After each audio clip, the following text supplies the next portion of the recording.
Alright, we should be nice, set, and good to go.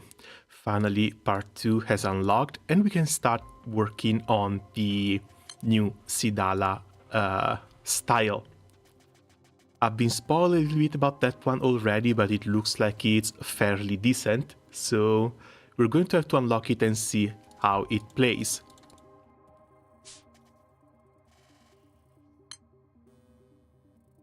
Without further ado, let's begin. Hello, Hey Desert, welcome, how are things going? This one might need to get pushed up a little bit. どうにか次の改造に来られたぜ。そうですね。あんちゃんがたまたま不調を見つけてくれてよかった。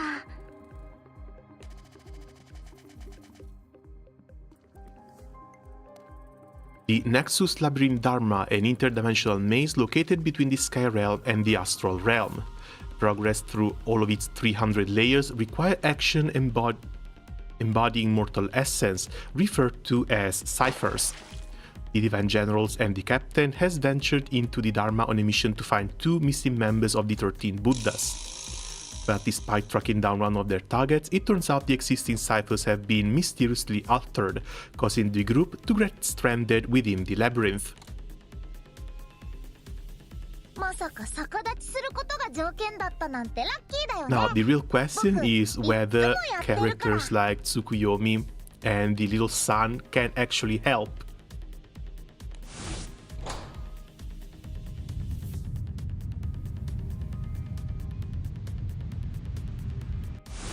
アンチラちゃんが逆立ちしてたらゴゴゴゴーって扉が出てきた時はびっくりしましたね。バイシュラさん、どうしたんですか？逆立ちはかつて不調に採用されていた。でも現在は使われていない。そのはずなのに過去のものすら復活しているとは。それとつくよみちゃんと Also, not only they mess them up, they're bringing up something from the old past. I guess the walking like a crab while naked is also making a comeback. That must have been someone's fetish, and it's not going away anytime soon. Before parting, the 2 primal beasts in the previous layer had mentioned something intriguing. あなたたちではありません。この世界で会ったことがあります。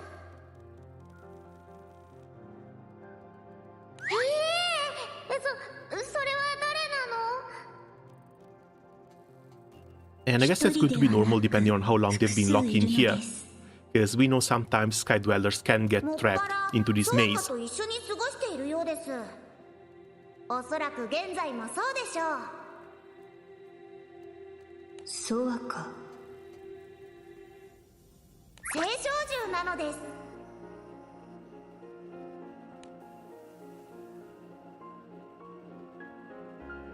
ダルマは星の世界と空の世界の間にある一種の干渉地帯。同時に星の軍勢を捕まえる檻。空の民が侵入していることにこれまで気づけなかったのは13物の落ち度だけど、そんなの想定外にも程があるよ。青少獣だらけの檻に飛び込むなど正気の沙汰とは思えないが、共に過ごしているというのも。気になる。その人物こそダルマの中に渦巻く煩悩を生み出している可能性がある。正体を突き止めないといけない。引き続き頼めるかな？十二神将、そして団長。もう一人の行方不明者の捜索と謎の空の民の真相究明、そして青少獣ソアカ。不調が書き換えられている謎もある。Happy to lend a hand. かかった船だしな。こうなりゃとことんやろうぜ。But if the Buddhas are the one who made the labyrinth and controlled the ciphers, can't they just decide to switch them back up? Or at least re-establish a new cipher for each layer we go through, so that it's easier for us to navigate through everything? その聖少獣がただの推測だけど、聞けずじまいだったな。バドラ、そろそろここに入った理由を話してほしい。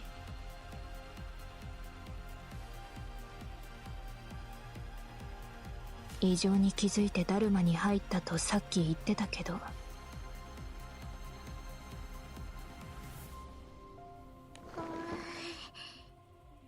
どうも話を避けている気がする。何か言いづらいことでもあるの？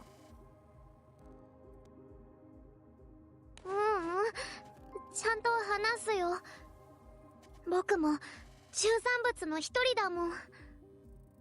僕は島の外れで修行をしていたの。ちょうど They might need some item for admin access? I guess that makes sense too, but wouldn't that be something similar to the sphere that the... I don't want to call her the elderly Buddha, but at the same time, she's the elderly Buddha, used against those enemies before.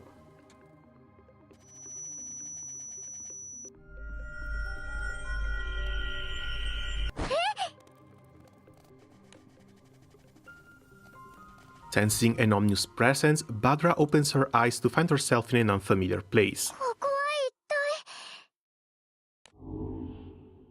体。 Surveying her surrounding, she at last spots a silhouette up ahead.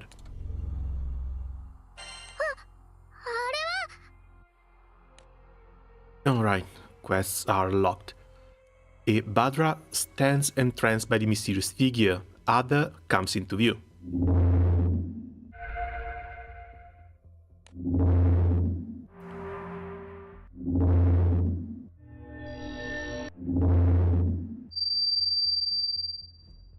The figure chats and laughs with the group.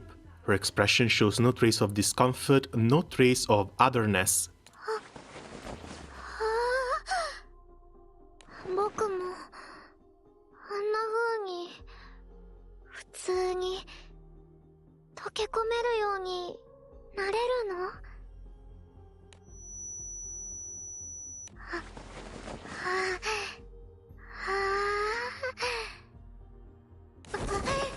いけない。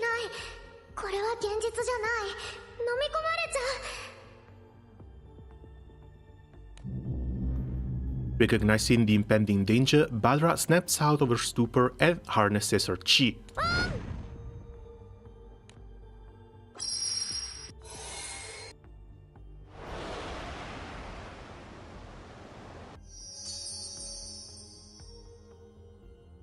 Surrounding darkness dissipates like mist, and the vision along with it.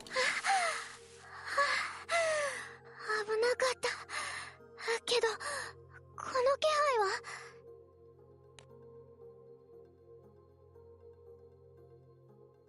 あの時は危なかった。精神力で跳ねのけることができたけど、僕が見たのは多分。何なの？あれは願望。願望。 Is the event even about the ZODIACS anymore? 心の奥底にある願いをもとにした。 Kinda. There are clashes down here, the ZODIACS are down here to clear the clashes. But otherwise, ever since the beginning, the event has just been about saving the two Buddhas locked down here. その煩悩の気配を追いかけたら、総空神宮のダルマの部屋にたどり着いたの。ダルマからか。なるほど。何者かがダルマの中から煩悩を使って外界に影響を及ぼしてる。だから調べようと思って。 But yeah, we have to see what happens once the personified clashes, I guess, finally come out to play. Especially the little kitten. 幻の内容までは聞かないでおくけど、どういったものなのか、もう少し詳しく知りたいな。And also, hello there, welcome. How are things going? 夢が一番近いよ。誰だっていい夢をずっと見ていたいでしょ。明け方ふと目を覚ました時、夢が中断されちゃって悔しがること誰だってあるよね。そんな夢が強制的に始まるの。それでなんていうか一瞬で幸福に包まれちゃう。幸福。煩悩がそんな夢を？これまでの煩悩の騒ぎとは全くの別物みたい。誰もがボンボン叫び始めては暴れ出しておったからの。でも今はそういうこともないよ。ジョイ君が頑張ってるから。ジョイ、煩悩集めてる。 Also, do you guys think they're going to give us even more art to use for home screen and whatnot when it comes to the ZODIACs? もっと Because I think a couple of them got a really nice upgrade, Mahira especially. 夢で思い出したけど変な夢を見たな。私も思い出した。誰かにパシられる夢を見たよ。私も見たぞ。パン買ってこいって言われてさ。あれれ、私もそれ見たの。いっぱい叱られちゃって。おや、その夢なら僕も見たよ。わらわも確かに見たぞ。思い出すと腹立たしいが。For Red, it might be normal though. Just their social anxiety netting up. 私たちは見ていないのに、十二神将の皆さんだけ？ Positive and General compared their dreams to discover that both the content and timing has been identical. これはどういうこと？私も見たけど、なんで一斉に同じ夢を？なんなの？怪現象？バドラとはまた違うようだけど、ダルマからの影響を十二神将だけが受けたのかも。十二神将は煩悩を察知することに優れているわけだからね。考えられる。いずれにせよ、我々が後手に回っていることは確かだ。不調が書き換えられているのもそう。後手か。確かに薬師様の言う通りじゃの。引き続き捜索を続けよう。 But yeah, it's kind of weird that they can detect the presence of things that aren't supposed to be in the labyrinth, but somehow they're not able to detect the presence of the humanized clashes. They fucked up so hard. New Sidala is bad and we cannot use her as a ski. Oh, really? That sucks. I mean, their 5-star was alright. The new one, I've seen an assassin, I've seen some guaranteed triple attacks, but I guess that's about it. The fact that she can't be used as a skin really sucks though. Because you should be able to choose which kit you want for her, and at the same time, which skin you want for her. ダルマは広い。そう簡単には見つからないだろう。時にいいんだらよ。いつ They もの仕 changed the 事はどう in-game した？ banner after the 書 announcement. 類は持ってきているのか？ In no way, Granblue Fantasy messing up a release. 何をやっ That's てる？ strange, isn't it? 行方不明者捜索の傍らで書類仕事など人としてあってはならないだろう。 But was the same thing for Ingui as well? ばかりしている汝に人の道を解かれるとは。 Is Ingui new style locked as a skin that can be used too? まあ、 Probably こ should の have gone 捜 back 索 to も check. そもそも仕事の一環だ。集中しなければな。わらわは疲れた。ダルマには宝もなさそうだし、もう休ませてくれ。It's not? 書類仕事 Then か。 maybe if people complain about it enough on Twitter, they're going to change it and revert it. Because again, Super Sidala's skin looks pretty damn cute. おい、いいんだら。ん？ Two sprite characters cannot go to one sprite character. They still only occupy one slot. That's not the issue here. Oh, finally one guy. Why does this look like one of the Munchans though? Indala lifts her head to spot a figure over Paila's shoulder. It's extremely pale with white hair. If it wasn't for the white cloth behind his back, this would basically look like a Munchian character. ひょっとして13物の方か Some problem with animations. But that can't be it either, because once the character gets loaded into the game, the entire sprite gets loaded. And when they perform a skill, the animations are not locked to skills. The animations are like skill 1, skill 2, skill 3, which usually are linked to the basic attacks the characters perform. I don't know, it smells fishy. It smells pretty damn fishy. We're going to have to wait and see what they're going to do from Cygames. いや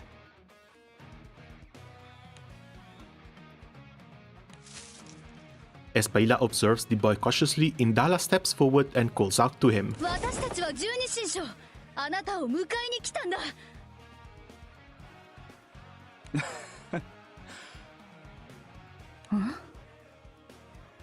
お前たちがここにやってきてくれたのは俺たちにとって非常に運が良かった。こういう時は何と言うんだったか。そうだ、手間が省けたというやつだな。いいんだらよ。ああ And they're not giving it a second thought, ready to fight right off. Faced with this openly hostile being, the pair wordlessly understand what needs to be done. かかってこい、十二神将。Paila and Indala charge at the boy in unison. 団長聞いてくれ Can't even bother adding a new sprite mechanic on anniversary. But here's the thing, it wouldn't even be a new sprite mechanic. It's just an extra skin. And I doubt it's because it's two characters, because they still count as one when you play them. インダラ姉ちゃんとハイラ姉ちゃんがなんだか大変なんだけどちょっと来てほしいはあ Hello, hey Vincent, welcome, how are things going? 糸葉箸を持って。かしこまりました Wait, weren't they fighting? Paila is sunk deep into a sofa, relaxing with the help of Univa. Beside her are other conveniences such as shelf and water basin, despite being in the middle of the ハイラ forest. さんどうしたんですかその格好も団長様方もいかがですか少しお休みになられた方がよろしいでしょう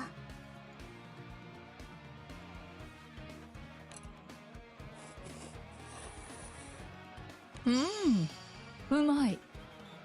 Why must my big-titted dragon be this こん cute? な感じで話もろくに通じなくてさインダラ姉ちゃんはこっち So, I guess the little boy has either mind-controlling powers or he can create illusions. Indala is intensely focused, her pen racing across the documents laid out on a low イン table. ダラ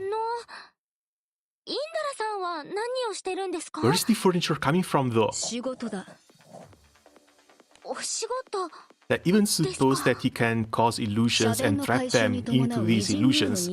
Where the hell is the furniture coming from? How's the free rolls doing for you? I've gotten a couple of SSR summons while trying to pull for UL. Because I saw the foxtail, I could not hold myself back. But nah, other than that, I haven't gotten anything yet. I'm basically just waiting for the roulette. おいおい肝心なことを And most 忘れたわけ importantly, じゃ the ねえだ announcement ろ to see if and how easy it's going to be to spark. ありがとう Because if I can spark, I should be able to pick at least a couple of targets. That's something I haven't done in a while. そうじゃねえだろインダラ姉と But ハイラ姉 otherwise, の the 様 only 子が real big 変 choice だ I have to make for the anniversary is try and pick an anniversary ticket character. なあうんマジ呼んだ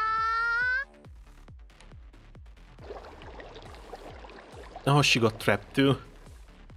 Turning in the direction of Andira's lazy voice, the crew is greeted by a bizarre sight. こっちはいい湯だよちょうどいい湯加減うわ露天風呂さっきまでなかったですよねあれありましたっけない絶対なかったぞ皆様温泉に浸かるのですかお召し物ならこちらのカゴへどうぞ浴衣びらもご用意しております僕の浴衣びらもあるのかいございます What level of illusion are we down 可 under? 愛らしいものをご用意しました Because now things are getting extremely weird. なんだか一葉もちょっと変じゃないかもしかしてハイラに引きずられてんのか式神だしありえそうだなこれは由々しき事態だね That you've already changed. Without anyone noticing, Kambira had already undressed and stepped into the hot spring. ちょうどいい暑さでしょ最高だよねおい何やってんだこんなところで裸になってんのバカみてえだぞ温泉で裸にならない方がバカみたいじゃないだよねどんなことだよこれはクビラ姉ちゃんのたわわが生き生きとした森の中でクビラくんもあんちゃんも温泉が大好きだどんなことだよこれはクビラ姉ちゃんのたわわ I need to save this one. Jesus. Talk about being down bad.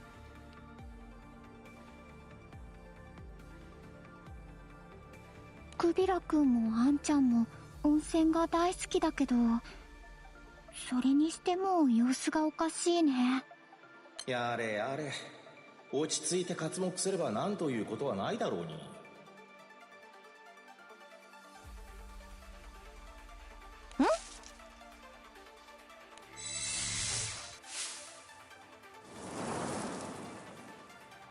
Where's this guy coming from?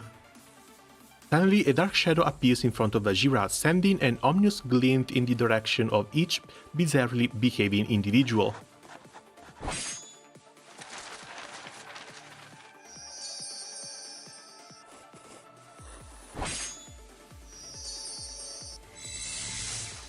Bazara's memory is the first and only one able to see through the illusion.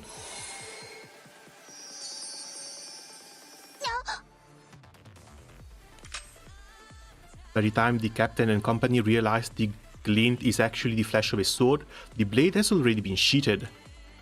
お前たちでも切れるだろうに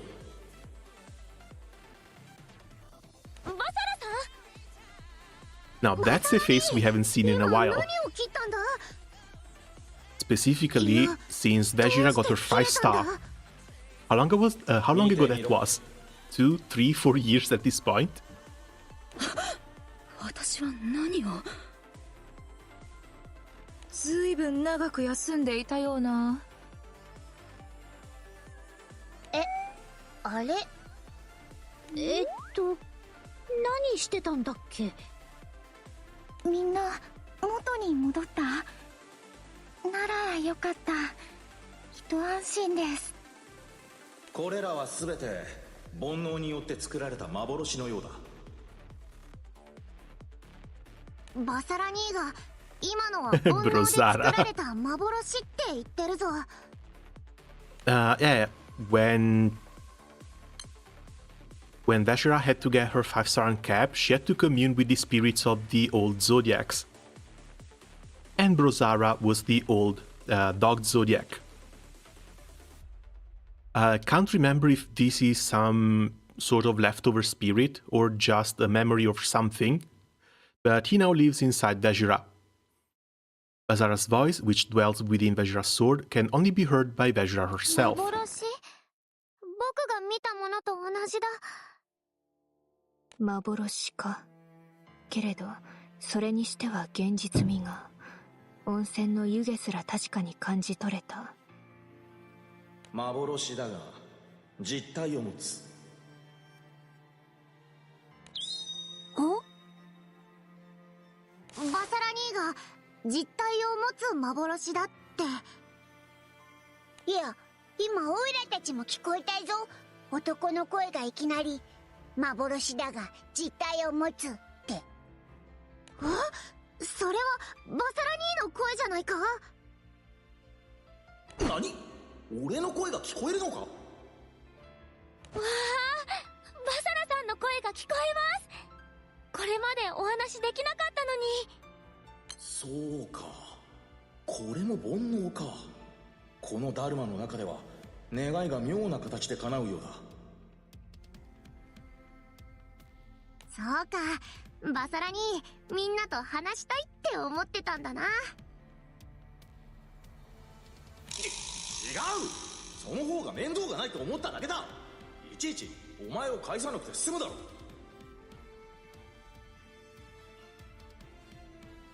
とっても嬉しいです。私たちもお話ししたいって思ってました。わしも嬉しいぞ。バサラ兄といっぱい話してくれ。初代犬神様、お初にお目にかかります。現代の薬師か。こうして子孫と顔を合わせるとは思わなかったぞ。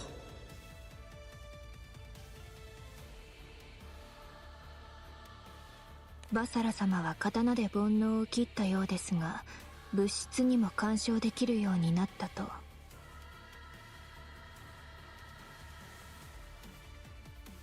それについてはダルマに入ってからすぐに気づいていた。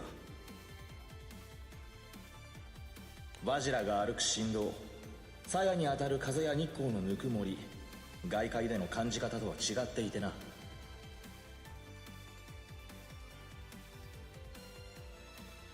しかし会話も可能とは驚いた。言葉もまた They're going to use the Dharma here as a vector to try and bring back the male Zodiacs, aren't they? ダルマに渦巻く煩悩のせいだろう。 Unless they didn't really feel like designing anyone new and Bazara is the only one we're going to see. しかも幻に実体を持たせるなんて。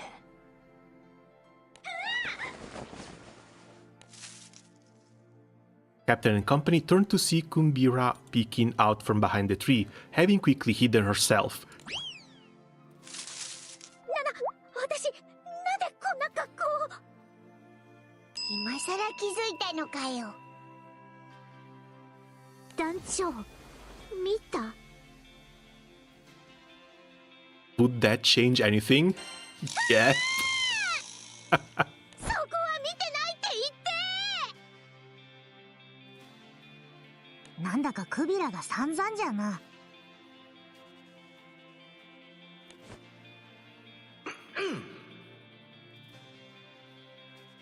初代の十二神将を代表し、 about that. 伝えたいことがあったんだ。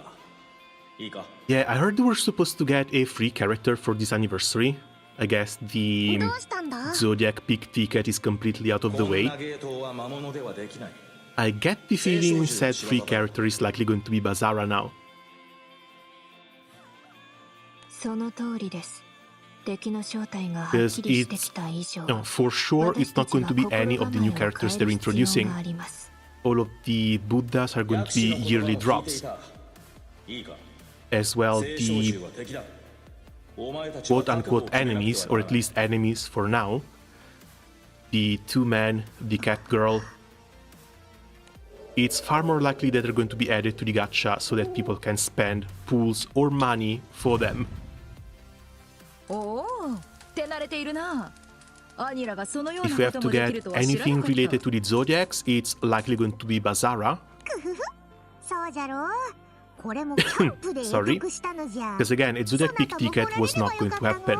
Like, ever. With practice ease, Anila ignites a pile of wood and a peaceful fire comes to life. But here's another weird thing. If the white guy was actually an enemy, why would he just drop them into an illusion rather than, you know, dispatch of them?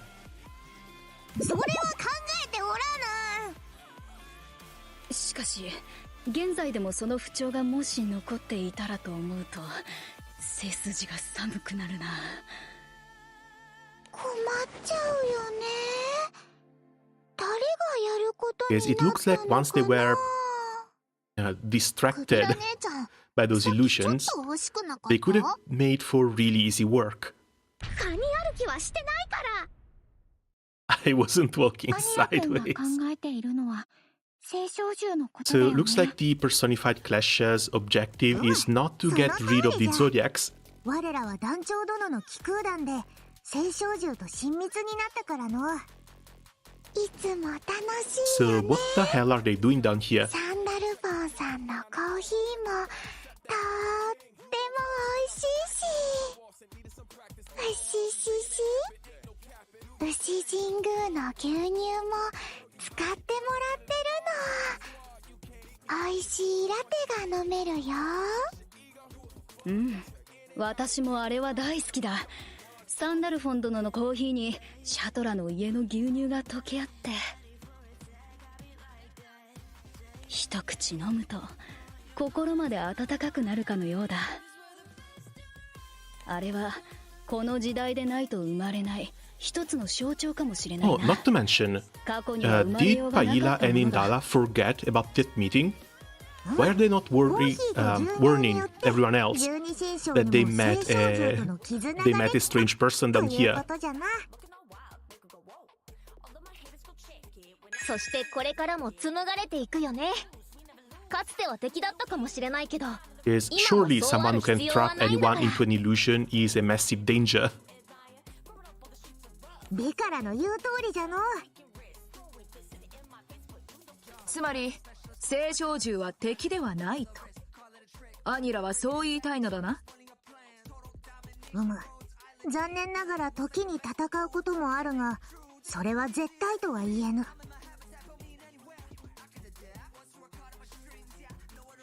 わしもそう思うぞ。バサラにはああ言ったが、わしの考えは違う。分かり合うこともできるはずだ。温かくて美味しいラテはそうして生まれたんだからな。 11 plus characters in an event, no wonder we don't get a Zodiac sticks. The fund all went to the VAs. Makes sense.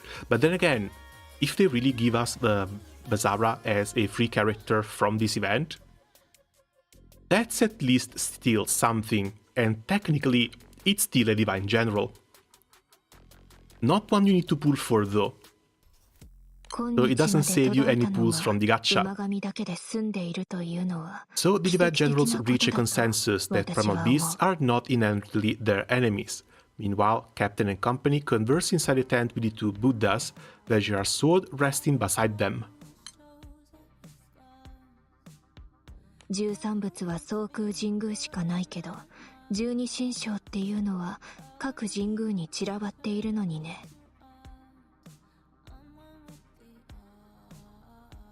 しかも各々の儀式や呼び方も生まれ、独自の文化が築き上げられている。にもかかわらず、11柱が現存している。まあそれはそうだな。500年もあったのによ。12神将がいることってすごいことなんですね。Alright, I still need some of these for Six's domain. みんなよくやってくれている。そしてとてもいい子だ。はい、私もそう思います。皆さん、とってもすごいです。でも、バイシュラさんは会ったのは初めてなんですよね。アニラさん以外は。私はエキセントリックパレードの年パスを持っている。Oh, she's one of 牛神 those. 宮の牛乳を取り寄せているし、虎神宮で風水を見てもらったし、ウサギや一座の最前列も抑えている。毎年年神の神宮 She に doesn't 出か work けては together with the そこで ZODIACS, but 各 she's 十二 definitely a 神将 super の特 fan. 色を楽しませてもらっているよ。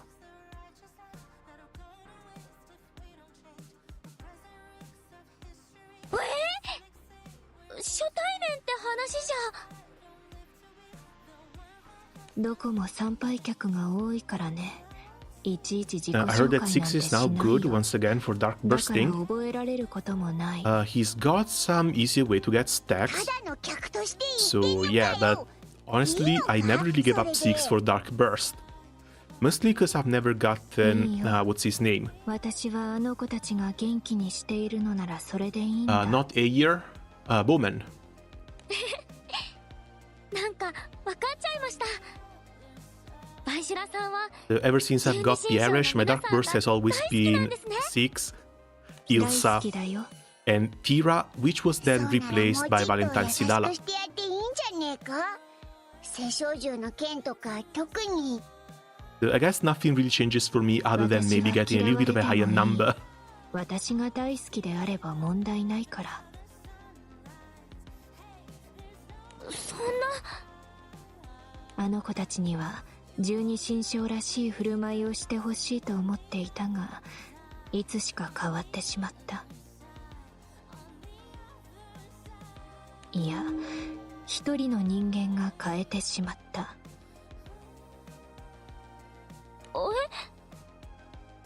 ある日、とある十二神将から一通の報告書が届いた。極めて危険な人物がいると。危険な人物？その者は十二神将を軒並みたぶらかし、毎晩のように彼女たちを特会引っかいしていると。Oh no, they're talking about us. Maisa's gaze lands firmly on the captain. Are we about to experience a pure yandere moment here? Because someone definitely sounds jealous. 誤解ですよ。たぶらかすなんてしてねえよ。どうせそれ書いたのパイだろ。ありゃほぼ妄想だぞ。その報告書は終始真面目に十二神将の活動について事細かに書かれていたけど、パイじゃねえのか。しかし結びの言葉は悲痛な一文だった。これはとんだことだよと。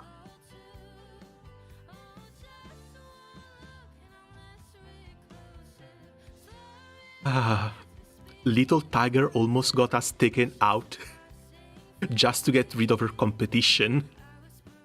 パイじゃねえか。 She definitely didn't think this through. だから私はある日思い切ってグランサイファーに乗り込んだ。 Wait, what the hell? We had a spy on the Grand Cipher and no one noticed? 気配を消すのが得意なんだ。そこで十二神将の生活を覗いた。Not only she's being a pure yandere, she's a yandere stalker. What the hell did they cook for this character, 十 man? 二神将を軒並みたぶらかす不届き者とはどのような人物なのか調べないわけにはいかなかった。だから言い方だいぶ悪いだろう。たぶらかしていませんよね。ね。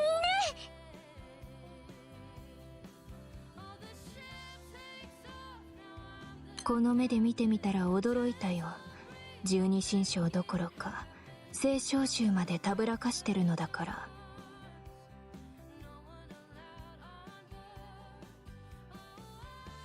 たぶらかしてねえっつってんだろう。青少獣の方だって She came on the ま Grand んざらで Cipher もない and saw 感 our じで huge harem and got jealous. そんなことねえよ。誰を見てそう思ったんだよ。じゃあエウロペは？エウロペの名前は禁じ手にしねえか？エウロ Uh-huh. ペや他の聖少獣につい Yeah, て we're about to get も married 一 to 緒に Europa キ in ャン this プをしたと timeline. いう報告でその名は目にしていた。 Because Zeus promised us her hand in marriage. サンダルフォンの名前もね。それって。しかし十二神将はサンダルフォンを危険視しないどころかコーヒーを飲ませてもらっているという。お前、まさかサンダルフォンのこと元から知ってんのか？ She'll make great friends with 総 Nia. 空神宮には Wait あら until ゆ she る hears 情 that 報 we're が married to 集まる。 Katura. Sadly, that happened in a different かつて timeline, 防 so 衛の it's 本拠 not 地だ really ったんだ canon. から。 Case in point, Katura here is still calling us サンダルフォ prince. ンさんはそんなに危険な人ではありませんよ。ああ、そうだぜ。ちょっとひねくれてはいるけど、危険ってことはねえぞ。心配する気持ちもわかるけど、それは過去の話で。そうみたいだね。総空神宮でも改めて確認した。危険性は感じられなかった。十二神将もすっかり信頼している様子だし。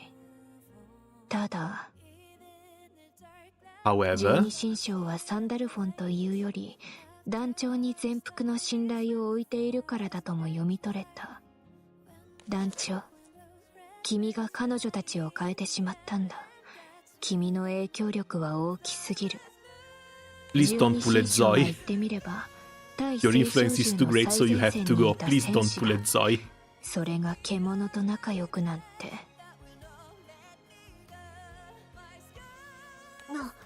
なんだよその言い草は。お前だってつくよみに助けられたってのによ。まだ本気出してなかっただけだし。多数の聖少獣が生息しているグランサイファーという船は飛ぶパンデモニウムと捉えていた。飛ぶパンデモニウムって好き放題言ってくれるじゃねえか。 I mean, この kinda. 目で見たら存外 The main difference is that the Grand Cipher is not a 平和的な船だと分かったんだ。 prison like 人が Pandemonium. 聖少獣がうまく同居していて。 But still, speaking of Pandemonium, we have some escapees on the Grand Cipher. とはいえそれらの極めて珍しい現象 Hi, hey は Borix, 君た welcome. ち How だ are けだろ things うと going? も思っていた。どういう意味ですか？ Reza assumes a pensive pose, resting her chin on her hand over crossed legs. 私はこのダルマの聖少獣がやけに人間らしさを獲得しているのが気になる。私が初めてグランサイファーに潜り込んだ時に抱いた違和感ととてもよく似ている。初めてってことはこいつ何回か来てやがるのか？ We have a serial stalker 人 on 間 our らしさって hands. つくよみとアマテラスのことか？あれぐらい普通じゃねえか？異常だよ。危険な兆候かもしれない。グランサイファーにいるとまるで自然なことだと思うのだろうけど。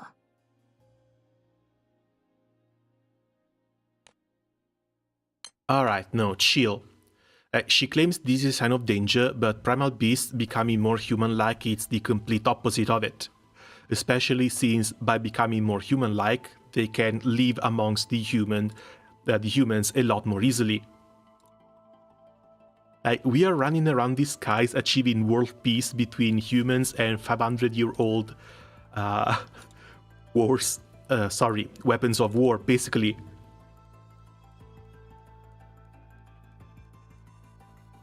This one should be fine if I leave it on full auto. Feel free to join and leech.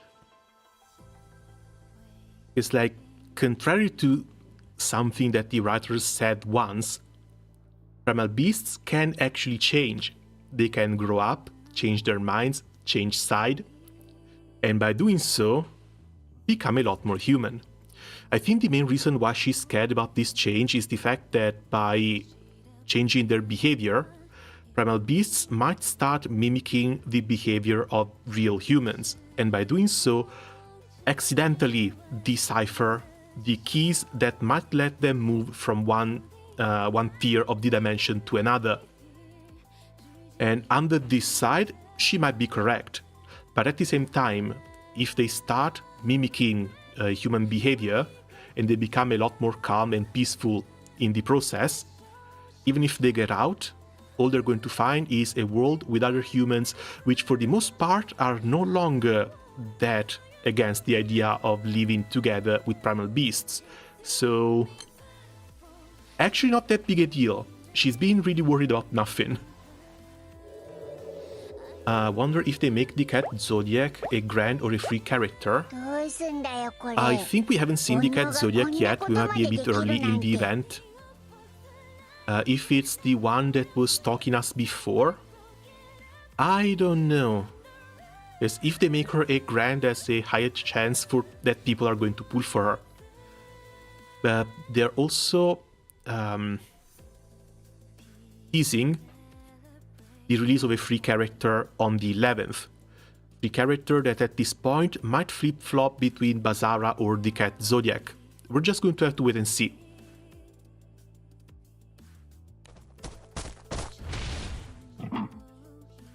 Why are there gorillas here?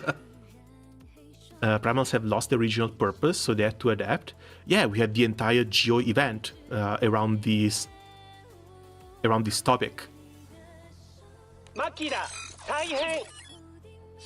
Some cannot adapt, so they go berserk and try and fight against humanity. But others, they just roam the world and treat everything as an extremely long vacation. Because primal beasts don't need to eat, don't need to sleep, don't really need anything. So they're just running around and having fun in the world that they're being left in.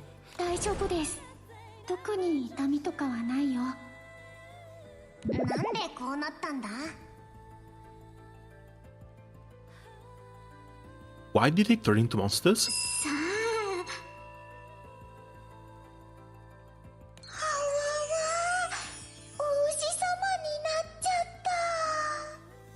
This is nightmare fuel.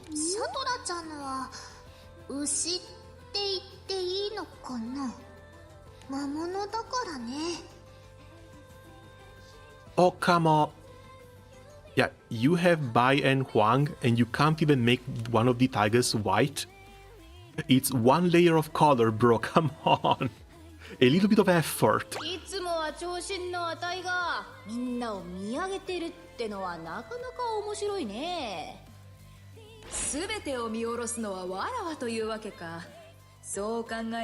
And yeah, again, between all of them, Paila might have gotten it a little bit better.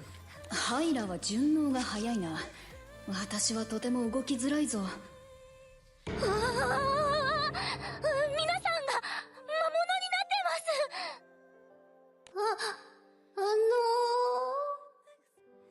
す。The little rat. リコラちゃん？なんだか私だけ趣が違う気がするんですけど。Why? Wait, do we not have rat sprites in the game? Well, monster rat sprites. ちょっとメカ感が強いよな。まあでもいいだろ。そもそも魔物に変わっていることがおかしいわけだしよ。そうですか。すみません。出しゃばっちゃって。And she definitely doesn't have her ears on. 我も一つ良いかの。アニラさん？我はこれで合ってるのかな？いや、合っている合ってないの話ではないのじゃが。She was always meant to be the mecha Zodiac. That's why she's so out of place as the rat. アニラ君は Wait, what? 角に面影があるよね。そうかの？どういうことなの？ Oh, and it's only the generals. 先輩たちはそのままなのに。もしかしたら12神将が敵から狙い撃ちにされているのかもしれない。This feels like trolling. We are definitely getting trolled here. 狙い撃ち敵？そういえば昨日煩悩に惑わされる前、私とハイラは But it also doesn't feel that malign, you know? Like, they're not trying to take them out or trap them or make them turn against each other or anything. They're just messing with them for fun. 何かどうしたんだ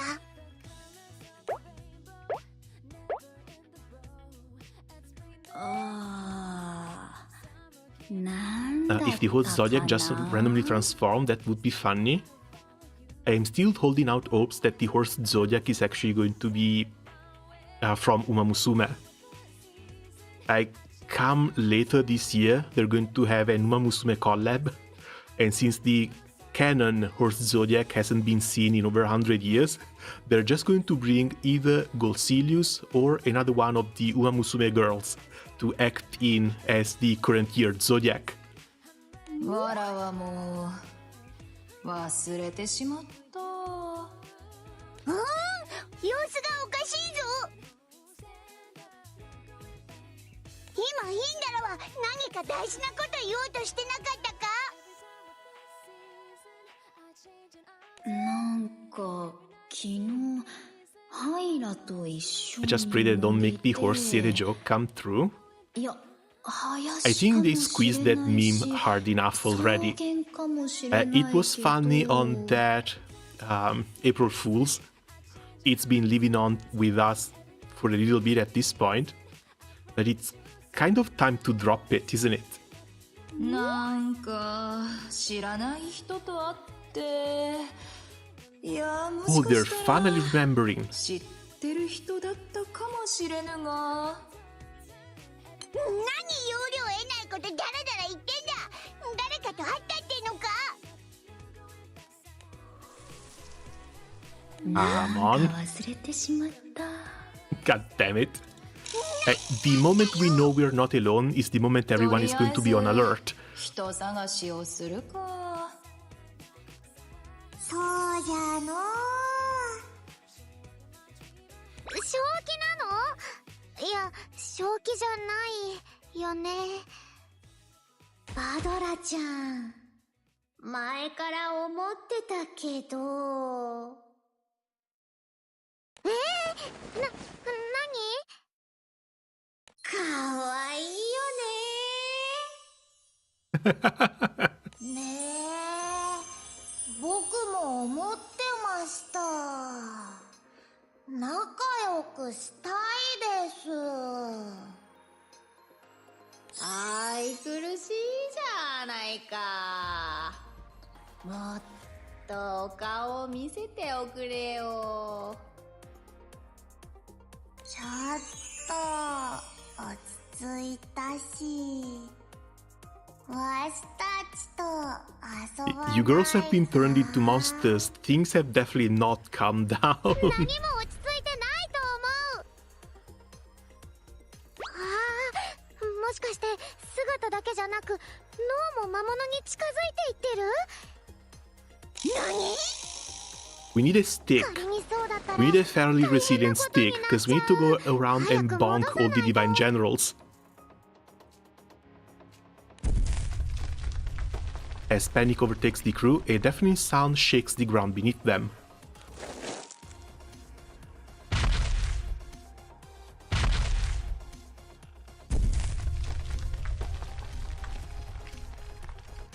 That's a big guy. あれは Hearing a dreadful roar, they turn to see a massive creature heading straight for them.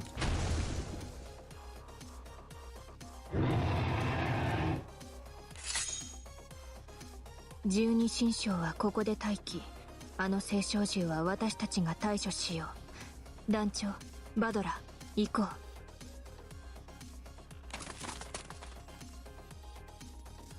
The monstrous divine generals watch as the captain dashes off.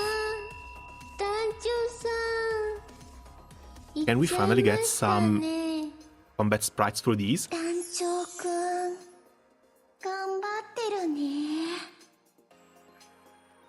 私たち12神将 Will Sandalphon return in this event? 守られてばか I りじゃ don't think so, because we are なんか fairly 良く deep into the ない Dharma な labyrinth already.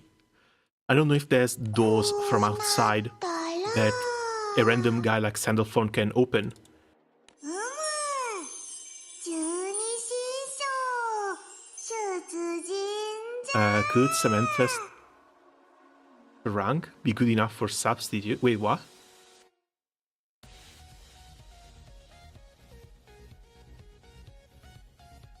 Who's Samantha?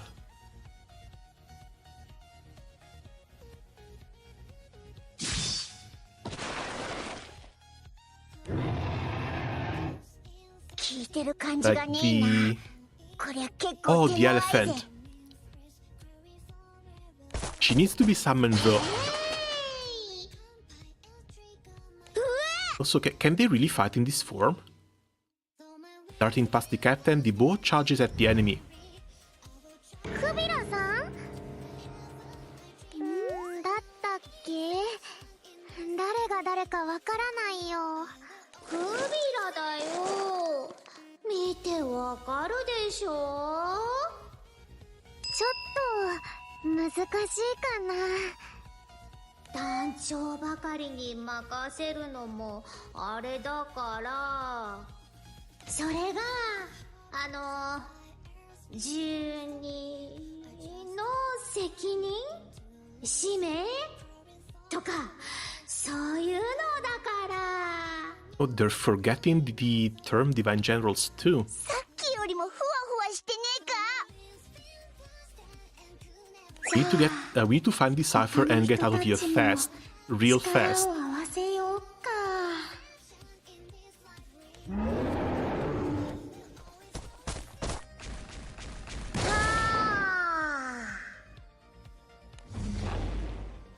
ゴリちゃんじゃなかった。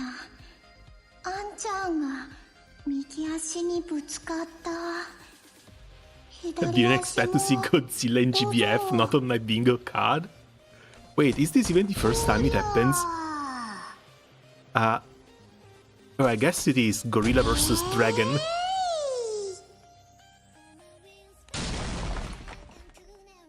But otherwise we've had plenty of transformations from both sides.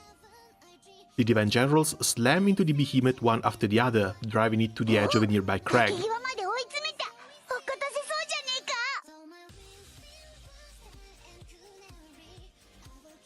最後の一押しは任せた。わらわの出番だな。 But right, we had Paila on our side, she could probably solo. 竜比べと行こうか。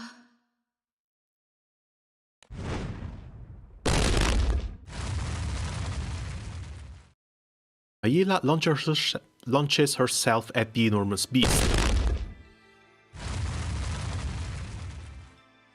The foe counters with its own attack, the collision of their gargantuan forms sending violent shockwaves through the area. なんなんだ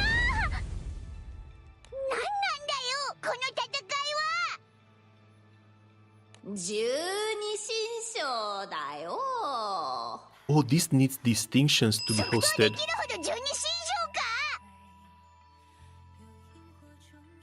か。あたいはちっちゃいから参加できないのが悔しいね。Honestly forgot what this event does. でもなんだろうね。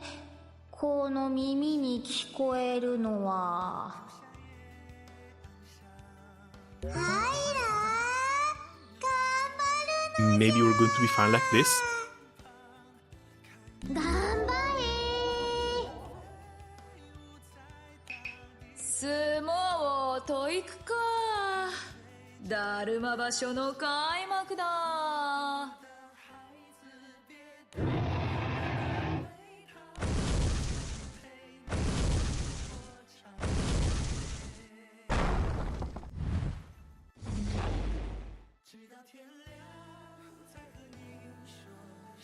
Paila grapples with the primal beast, but it thrusts her away to gain distance and raises its right claw high. れ。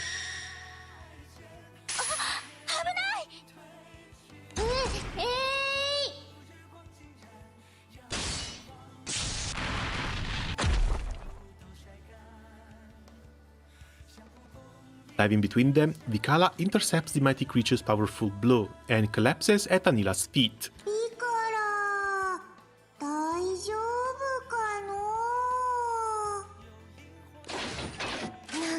なんか今機械なので全然痛くないです。本当かの。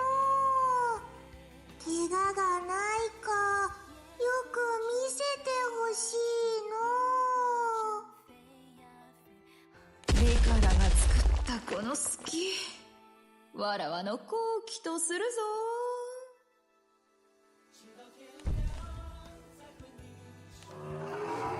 Aila shoves the primal beast with all her might while the other divine generals cheer her on. あともうちょっとなのじゃがな。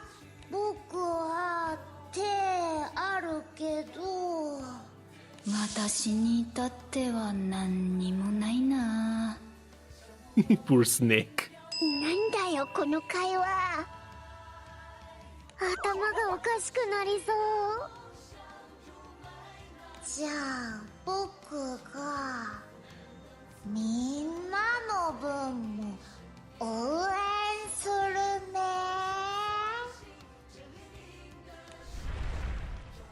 With this, Andira raises her gorilla hands. はいら姉ちゃん頑張れ。あんちゃんそれは手拍子じゃなくてドラミングだね。What the hell is going on here? 間違えちゃった。つい胸を叩いちゃって。人間に戻りたいの。戻りたいね。The next moment...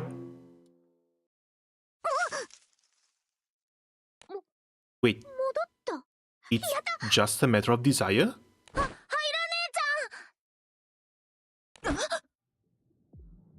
わらわはまだ戻らんでいいというのに。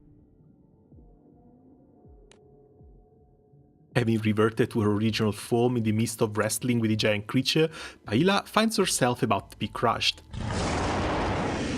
But this now becomes a 14 against 1, so...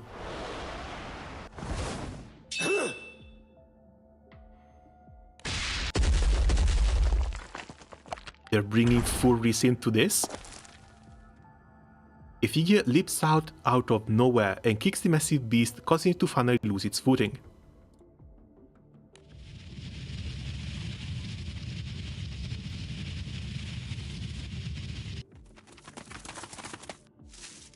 やったー。落ちていったよ。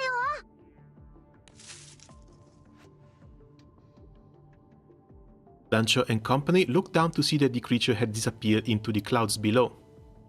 島から落下していったが、その場合はどうなるんだろうか。落下すると他の階層へ強制的に移動する仕掛けになってるよ。ダルマに空の底はないからね。でも試そうなんて思わないで。落下のエネルギーは消えないから悲惨な目に遭うかもしれないよ。ひとまず危機は去ったということか。二つの意味でだが、大変な騒ぎだったよね。目からよ、大丈夫かの。ガツンとすごい勢いでぶったたかれておったが、我によく見せてほしいの。どこも痛くはないか。はい、本当に大丈夫です。硬かったおかげか無傷です。そうか、何か異変を感じたらすぐに知らせるのじゃぞ。厄介な目にあって疲れたな。しかし残ったこの者の始末をどうつけるか。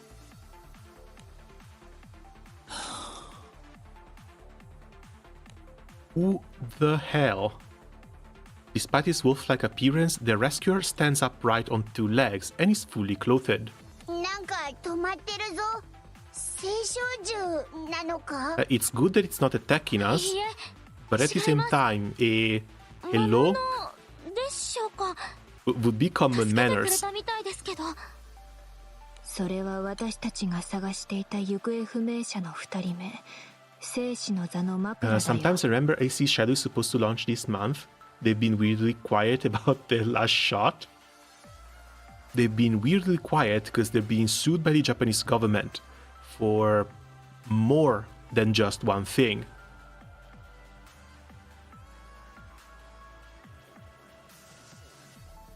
It's like Ubisoft has never been this disrespectful of the culture when making one of their games.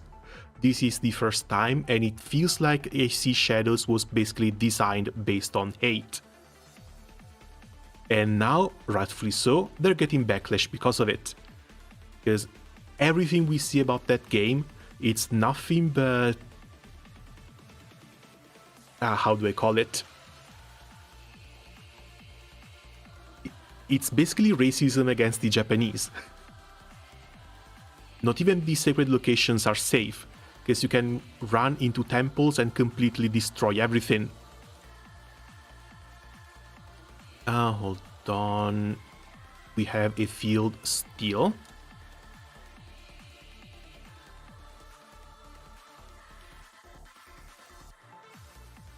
そうなんですか？ついに見つかったんですね。へえ、ワーウルフってやつか。Stereotypes? Yeah, but stereotypes on the very, very wrong side of the thing.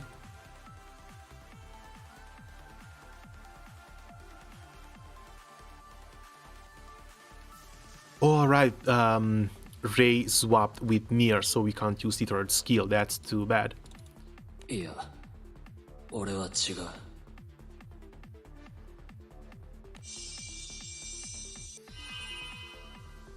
マプラだ。術によって姿を獣に変えているだけだ。Okay, not a werewolf, but a shapeshifter. That's fine. 興味深い。とにかく見つかってよかった。先ほどハイラを助けてくれたな。礼を言わせてくれ。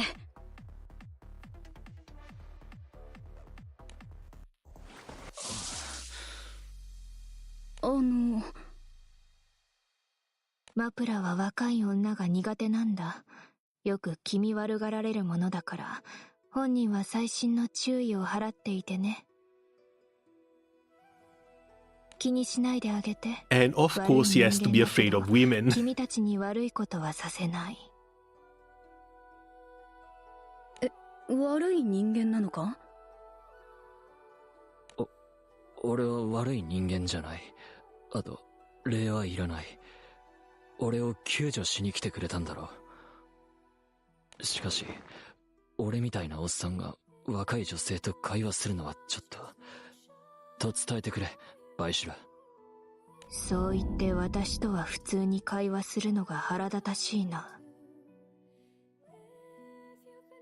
めちゃくちゃ聞こえているのじゃが、マプラ殿は我らと会話するのに不都合なことでもあるのかの？ This is the cock blocker old lady at the bar. Jesus. I don't know what the hell they've been doing with Baisha, because she seems kind of resentful for being old. Looks like she hates younger people, and she hates when others, in this case the other Buddha, interacts with them. But at the same time, she's completely in love with the Divine Generals, to the point of going on yearly retreats from temple to temple.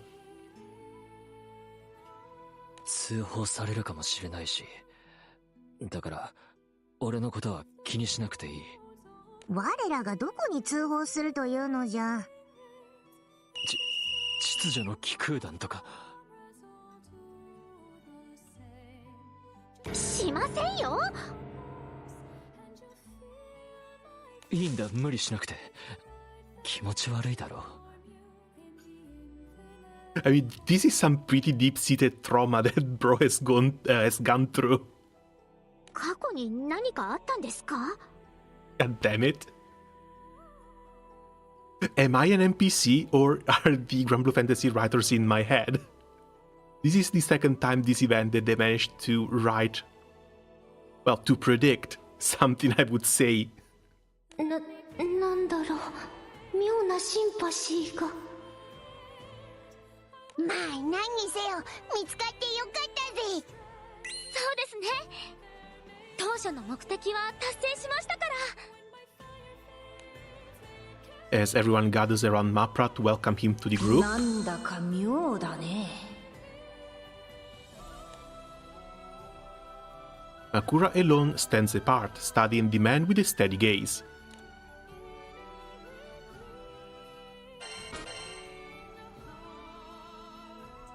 Also, yeah, since he's been here for longer than us, I guess we could try and ask him about the ciphers. If he also found the ciphers has changed, and how he's been dealing with them. Not to mention the other possible people that we've seen down here. The captain and company have completed their initial mission to find the two missing Buddhas within Dharma. 彼らの行方がわからなくなったから、ダルマの中を見てみようと思ったんだ。しかし一部の階層で不調が違っていることに気づいてな。帰れなくなった。疑問なのですが、大会に出るにはどうすればいいんですか？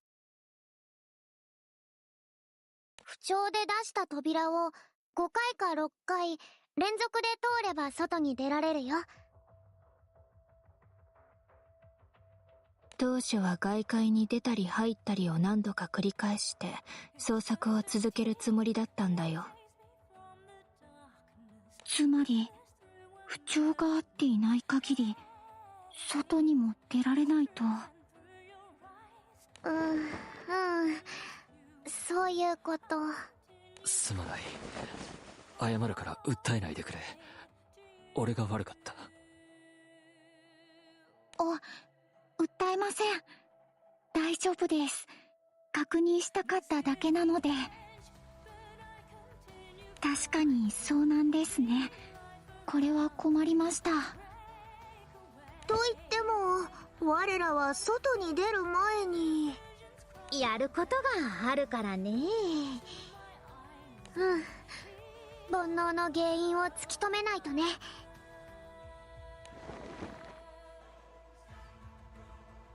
Aren't there too many? Isn't something odd? どうしたのじゃ？ダルマの中に入ってから先、面用なこと続きではないかの。No, something odder than that. これは何ということだ。何？どうしたの？まさかそんな。バトラちゃん何？どうした？また俺か？俺が何かしたのか？だったら先に言ってくれ。Bro's got issues. Bro really has some deep-seated issues. 何が起きてるんだい？何なの？怖いです。説明をどなたかお願いできないでしょうか？ To the colors?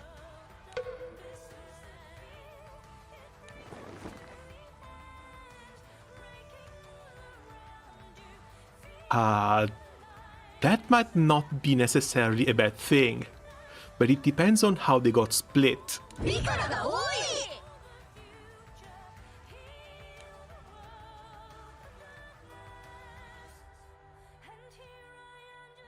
Within a castle situated in one of the Dharma's layers, a man strides through the door, his footsteps echoing lightly against the floor. ソアかサンカラ、まだ十二神将を見ているのかい？アートマン、お前は見ないのか？マプラが奴らに潜り込んだぞ。Wait, so Mapra is not one of the Buddhas? 面白いぞ。お前も一緒に見よう。魔物になった十二神将は傑作だった。体を動かしたかったんだけど、マムのお誘いなら少しご一緒しようかな。きだのアートマンは。ま、腕がなまるよりはいいが。運動不足というやつかい？それはそれで人間らしい振る舞いの一種かもしれないけれど。And since they speak of mortal-like experiences, I guess these are not mortals themselves. So either primal beasts or other converted kleshas. 日常的に体を動かすことこそ人として健全かつ正しい行動じゃ。それならよかった。ほら見てみろ。今あいつらの一人が分身したぞ。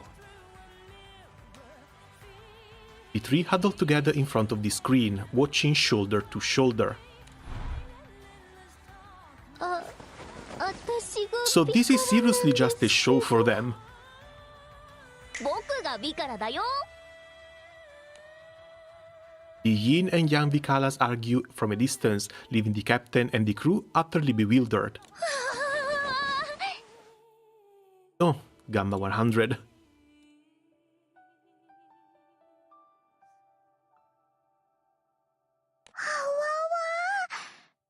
ちもビカラちゃんなの。 No. They both claim to be Vikala. We don't know if one of them is just acting. そんなことあるのか？どっちかが偽物なんじゃないのか？あたいもバジラと同じ意見だね。こういうのは敵がビカラに変身してるってのが相場だろ？ドーマウス殿、どうかの？どういうわけか、どっちからもビカラの気配がするでし。やっぱりどっちもビカラちゃん？そんなはずは。でもこれも煩悩の影響というわけか。ちっとも法則性がないから気をつけようもないな。ビカラちゃんはどう思ってるの？僕がビカラさ。境界迷路ダルマで僕と握手。これはなんとも。ああ、ビッキーっぽいな。そんでこっちはThe other one is probably digging her own grave right now. 私もビカラだと思うんですけど、いささか自信がなくなってきました。もうこれはこれで。ああ、ビッキーっぽいな。私の目で見てもどちらの体温も日頃のビカラと同じようだ。私の妄想がついに頭の中を飛び出して現れちゃったのかも。妄想退散退散。ネズ耳はどうなの？こっちのビカラくんがネズ耳をつけたら明るいビカラくんが2人になるのかなって。なるほど。あるいはそっちのビカラがネズ耳を外すというのも手か。あれ、ネズ耳がない。いつもここに入れてるのに。すみません。もしかしたらどこかで落っことしたかもしれません。いたた。おや、紙に引っかかってるのかな。ネズ耳が外れないや。これもはっきりしないね。フアンとパイが合体したかと思ったらビカラが分裂してしまった。バサラにどうにかできないか？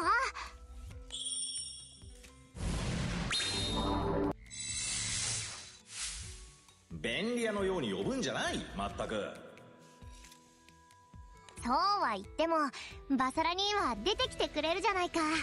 嬉しいぞ。さて、東大の根の神か。さっきのハイラネーやインダラネーの時みたいにバサラニーがどうにかできないか？ Now, this might not actually be an illusion. Because if it was an illusion, it would be collective, because everyone are seeing the double Vikala, not something related just to Vikala herself. So you can't just cut down one of the two. あれは煩悩でできた実体を持つ幻を切っただけだ。しかしこれは違う。どちらも本物だ。切れば死ぬ。Exactly.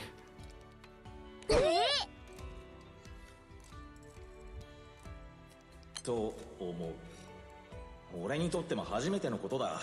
なんとも言えないな。参ったな。それは切ってもらうわけにはいかないぞ。ピオ、どっちも本物。そんなことがあるんだ。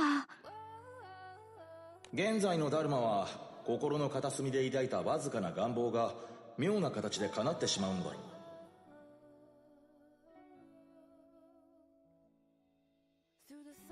叶いすぎてしまうと言ってもいいかもしれないな。さっきの魔物かなどもそうだ。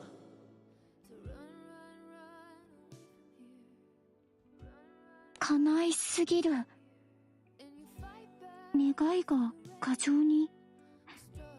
もしそれが本当なら、魔物になっちゃったビカラ君が元に戻りたいと思った結果、戻りすぎて別れちゃったのかも。そんな無茶なこと。確かに元の姿に戻りたいとは思ったけど。それが叶ったのかもしれんな。結構大変な事態ですね。ちょっぴり願った半熟の願望が一気に完熟を超えちゃうみたいな。そういえば私も残してきた書類仕事について少し考えていたな。わらわは疲れたと思っただけだが、いや、くつろぎたいとは少し思ったかもしれぬが。よし、これより全員何も願うでない。That's a bit much. But could at least try and play with the desires a little bit. If something else comes to life. Also, I kind of screwed up my theater. Rest in peace. 有害に見えるので、ひとまずそのままでどうぞ。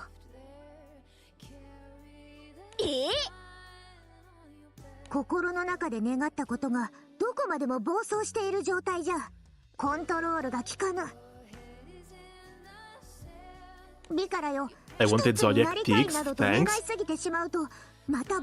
A lot of the community are asking for a ZODIACS, but then again, I don't think that's the right desire at this point. Because a lot of people just spark for their ZODIACS at the start of the year. I think a pretty decent chunk of the player base already has all of them, maybe one or two missing. But those are always going to stay in the gacha, and they're kind of easy to get. If they want to do something cool, another Grand Big ticket would be better. Honestly, a lot better. かしこみです。ビカラと言います。よろしくお願いします。なんだこの状況。Oh, it emblem does nothing. おかしくなりそう。とりあえず踊るかい？一緒に踊れば仲良しだもんね。踊るとかそういうのはちょっと苦手なので。Wish for a seasonal peaks, please. That would be great. That would be really great. Because these seasonal characters are the ones that are a little bit harder to get overall. 君も歌って。圧が強いって言われませんか？もう少し控えめの方が。A bit intense. The two Vikalas all dance and begin twirling around together. なんだか楽しそうですね。Ah, wait, fitted chain is full. Let's reset this one. でもハッピーだよ、ビカラ。こんな機会めったにないもんね。はい、ビカラさんのおっしゃる通りで貴重ではありますよね。思い出した。いや、なぜか忘れていた。インダラ君、どうしましたか？私とハイラは例の聖少獣に会ったかもしれない。そわかに。なんじゃと？ああ、そうだった。わらわも今思い出したぞ。Okay, so they recognize them as primals directly. That's わ good. ざわざソワカが姿を見せてやったというのに。幻惑をかけると睡眠時と似た状態になるからな。こういう時はやれやれと言え。その方が人間らしい。首を左右に Switch 振りな Dara がら。 smells like peach. Nice. Oh, you're doing the uncapped fit episode as well. Yeah, it turns out that felt a lot like the writer's barely disguised fetish. やれやれ。それでよい。さらに少し笑みを浮かべながらやると、より嘲笑してる感じで人間らしくなる。A bit insensitive to just go tell a pair of girls that they stink, but at the same time, what can you do? 運動不足解消と言ってさっき出て行った。あれは自分のことばかりだからな。やれやれ。その使い方は合ってるぞ。Laughing heartily, Sankara pats Svaha on the head. マプラの動きが遅いな。タイミングを見計らっているのだろう。しかし、そろそろのはずじゃ。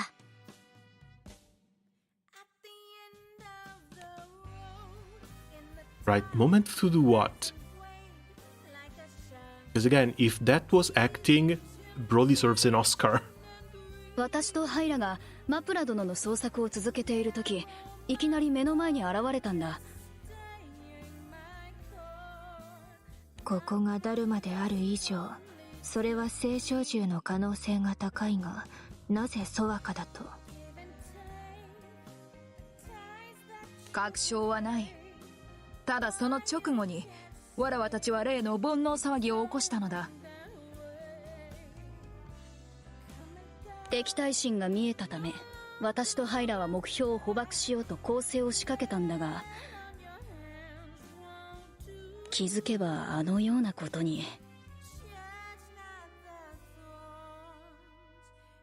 そういえば十二神将がここに来てくれて運が良かったと言っていたな。ほう。どういう意味だろう。気になる言葉だ。でもまだソワカと決めつけるには少し早すぎるかな。状況から言って可能性は高そうな気もするけど、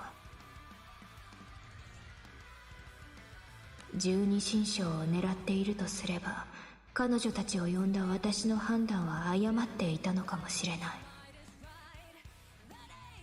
この子たちはあまりにも優しすぎる。バイシュラ？なんでもない。The group is discussing the mysterious entity Indala and Paila encounter, when suddenly... 何してんだい？なんだ？ Captain and company turn to Shimakura grasping Mapra by the arm. マプラ。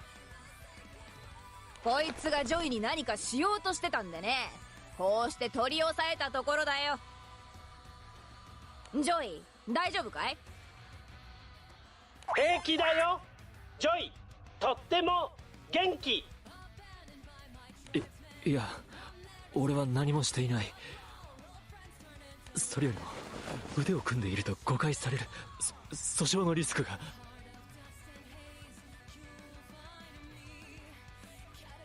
おーおーおー、白を切るってのかい？それじゃあ質問に答えておくれよ。どうしてアタイらが魔物やらなんやらになった時すぐに現れなかったんだい？あたいはこの耳で、まあ、あん時はウサギだったけどちゃんと聞いていたのさ。あんたが木の陰に隠れてこそこそと様子見していたことは分かってんだよ。その上さっきからみんなの目を盗んでジョイに接近していやがる。あたいにはわかるんだよ。こっそり何かやろうとしているもんの足音ってのはね。何を企んでんだい。正直にいいマプラ、何か知っているの？いや、俺は。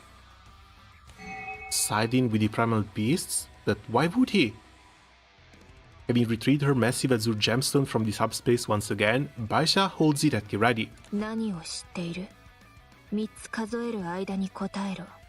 さもなくば。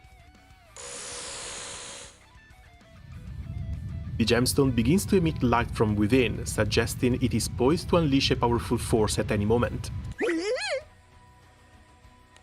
Makura, get out of there! The memory of Beisa single-handedly facing off against an enormous primal beast flashes through their minds. 合わせたい人物がいる。合わせたい人物？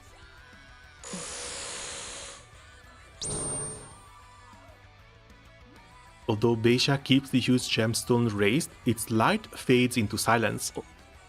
俺がお前たちに真実を伝えていなかったことは確かだ。しかし敵ではない。その者はどこにいる？何人だ？一人だ。すでに近くに来ているはず。And he's lying once again. Because he's not just the one person, he's got a group of 3 behind him. Why would he side with a bunch of primal beasts though? すごい力強さじゃないか。でももっと出してきて He ほし looks い。 meek and weak, but being one of the divine Buddhas, I don't think he should be. And should be that easy to control, mind you. さあ、もっとだ。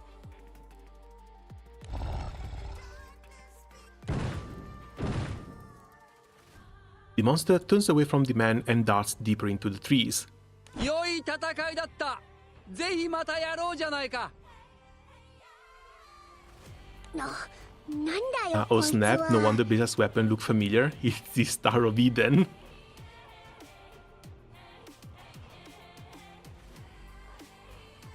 Just as Mapra had said, upon entering a nearby forest, they come upon a mysterious man engaged in battle. そして他の方々もお連れのようだね。 Star of Eden is from a completely different franchise though. 修正する必要がある。見ればわかるとも。しかし想定内だ。Ah, wait, I think I got in with the wrong team. 強行突破する必要はあるがね。この人は聖少獣？いえ、違います。聖少獣ではありません。なので。ってことは空の民かい？13物の一人とか？知らない人。この男はアートマンという。空の民でも聖少獣でもない。星の民だ。なんだって？星の民？ And how long has he been caught in here? そう。僕は星の民アートマンだ。以後よろしく。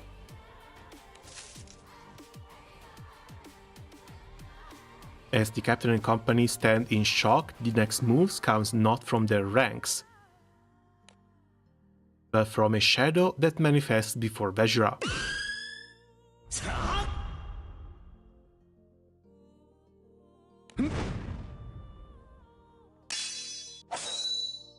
Moving at lightning speed, Bazara strikes with his katana, but Atman's response is equally swift. Their blades clash, filling the forest with the chilling sound of steel against steel. こうして出会えるとはな。500年の月日に感謝するぞ。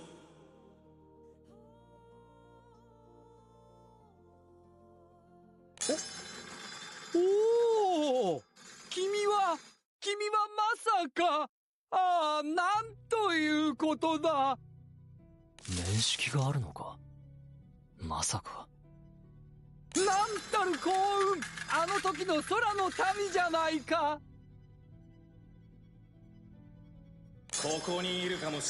All those years ago, and it's 500.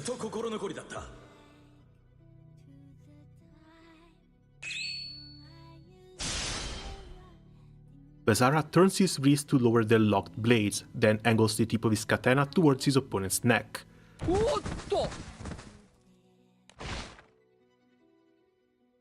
Arching backwards just in time to avoid the strike, Atman finally puts some distance between them.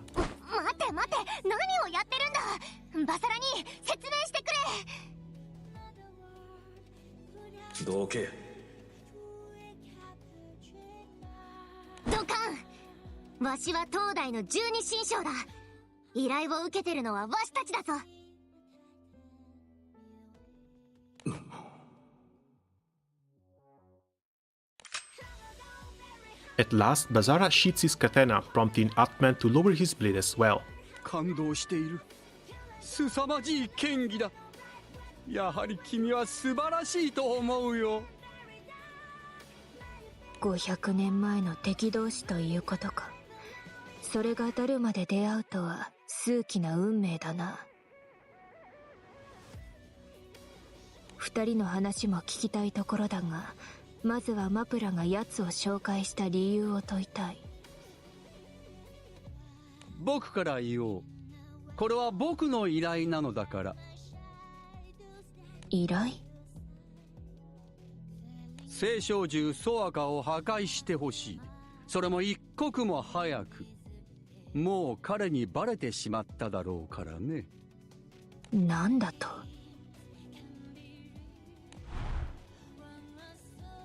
Hey, having an astral in here makes things a lot more interesting, means for the past 500 years he's probably been able to create some more primal beasts as well, if he was part of the creator team. We haven't seen a lab, we haven't really seen anything that might make us think that, but the fact that there's multiple characters in here that are not just human kind of points that way. Atma reminds me a bit of the Doctor Deep Sea from Treasure Island, specifically the Soviet adaptation. The fact that Basara hasn't cut his head off straight away, I don't know. そうなのか？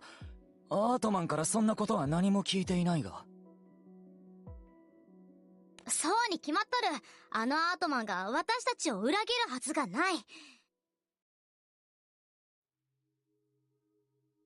I get the feeling Sankara might be a primal beast as well. しかし嘘をつくとしても、なぜよりによって俺を破壊するなどという内容なんだ。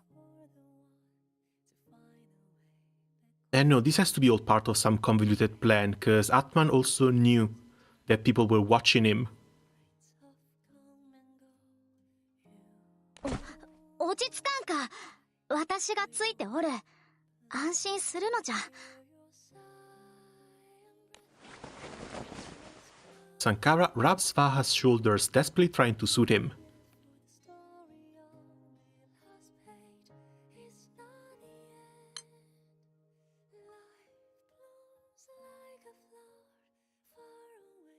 "500 years ago." So instead of writing the event so that the plot starts making any sort of sense, they just go back to 500 years ago. Fine. After long suffering under the Astral's rule, the Skydweller had finally turned the tide of the rebellion, with liberation nearly within their grasp. However, the Astrals would not accept defeat so easily. To crush the resistance, they sent reinforcements from the Astral realm, leading to fierce conflicts throughout the skies. On the front lines of such battle, a lone man fights valiantly.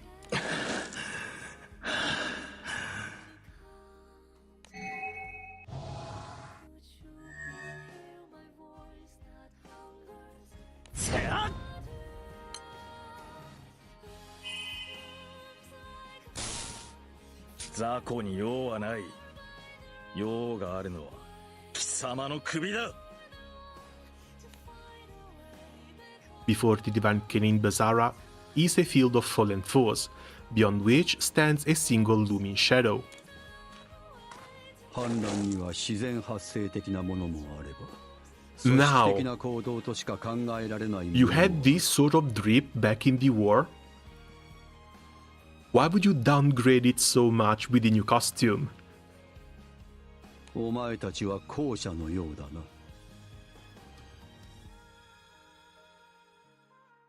空の民の鬱憤が溜まっていたのだ。だから周到な計画を立て Sankara Primal Beast proceeds to have flashbacks about Fenrir. 計画をな。Dude, don't remind me. I've been waiting for a main story update for so damn long. もう終わる。誰もが幸せに生きられる時代は That 近 the い。 writers screwed it so damn much last time. Imagine being a Fenrir fan from year one. You wait for 9 years for your favorite character to finally do something, and right after they get their big upgrade that maybe might lead to a playable version, ならば they just kill her この刀で off. 貴様の顔に敗北と刻んでやれば、分析とやらが誤りだったと認めるか？それは空の民による儀式の類か？無意味な行動に思え Don't る。 need. Let's go with this one. さて、どうかな。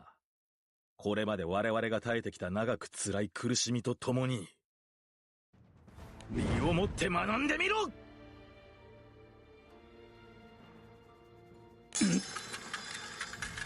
ふん。せっ。Bazara's comrades stand nearby in silent witness, not one daring to intervene in the fierce battle unfolding before them. Also, if they had to intervene, Cygames would have had to design other male generals. 貴様は援軍だな。着いたばかりで俺に出会うとは、運の悪いやつだ。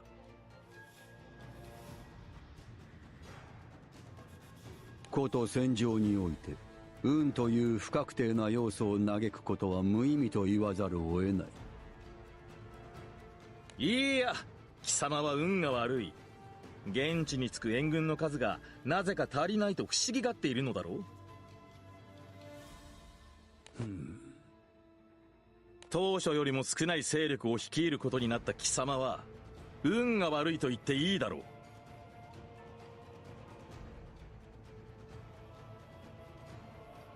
これはお前たちの策略か？知りたければ俺に勝ってみせろ。 As Bazara prepares to attack, the Astral takes a step back. アンラマンユ、聞こえているなら門を接続しろ。座標はここだ。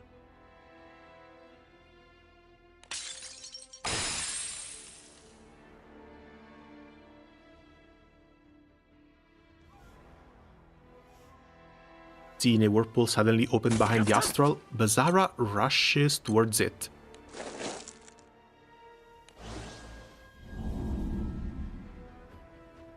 But just before his blade can reach the mark, his target vanishes without a trace.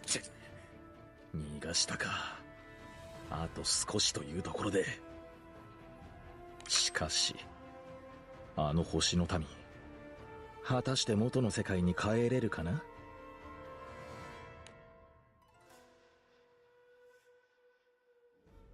あの撤退後、僕はここダルマに迷い込んでしまったのさ。ああ、でも本当に懐かしい。あの時の戦いの記憶は僕の中で今も光り輝いているよ。え？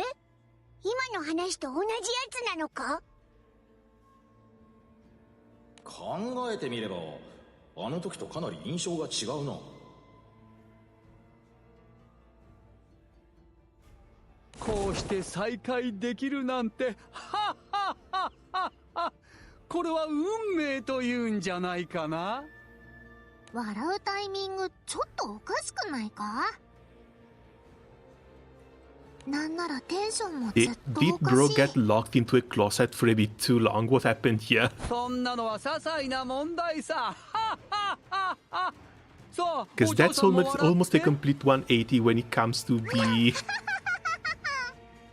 his behavior. ほら君もだ。可愛いお嬢さん。びっくりするほどの年齢差なのにものすごく積極的。これが星の世界の恋愛テクニック。 Bye, don't. Don't fall for the enemy. いや、ふふふふふ。やめるがう。籠絡されるのが早すぎるがう。恥ずかしい。Jesus. 俺はこんな人物を500年間も敵として見なしていたのか。バサラに元気出してくれ。慰めるんじゃない。落ち込んでいるわけではないわ。呆れただけだ。The planning of GBF writers is truly a mystery. さっさと説明してほしい。 Why do you think we haven't gotten a new main story update in over a year? 俺について They know they wrote themselves into a corner, and they need to pull some real big bullshit in order to write themselves out of it. And this is despite the fact that they've introduced the multiverse and random bullcrap like Grant being able to peek into other dimensions to bring stuff over to his one. 煩悩を感じたんだ。気のせいかと思えるほどわずかな気配だったが。Like, you have time travel and you have multiple dimensions, as well as different timelines. How hard do you have to screw up to write yourself into a corner? ここで言う単身というのは独身アピールをしたわけではなく単独で入ったという意味だ。Angra Manju from Relink. I think it might be something just in common. Either a way to call in a portal from the astral dimension, or someone that works in the astral dimension and manages portals. マプラ、ふざけてる場合じゃないよ。 Because again, it's the same universe, but it's different timelines. And I get the feeling that Relink 2 is in one such alternate timeline. 死ね。死ねはひどいんじゃないか。マプラのその話は僕が煩悩に気づくよりも前のことなんだね。ああ、そうだ。お前が潜るよりも少し前のことだ。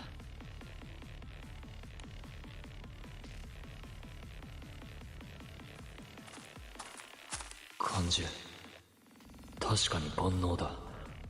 しかしなぜダルマの中で。ここには空の民などいない。Snatching defeat from the jaws of victory. Yeah, nah, the way they treated Granblue this year absolutely pissed me off. Like, they promised this was the 10th anniversary, this was supposed to be the biggest year in Granblue Fantasy, like an entire year worth of celebrations, but all we had were diminished pools, diminished free pools, a bunch of weird-ass events with characters no one really cares about.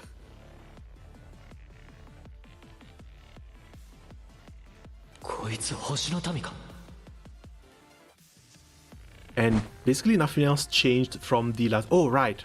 Scamchas. New Scamchas basically every single month. The only thing they improved upon. More Scamchas and a bit better quality of Scamchas since you can now pick and choose your own character's list.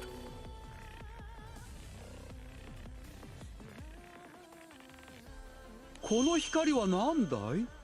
指の関節が柔軟だね。Ah, wait, she's not going to take damage now. I might be dead.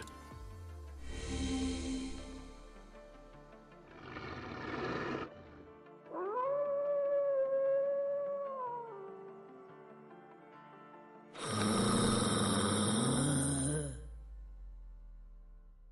なんだって？うわ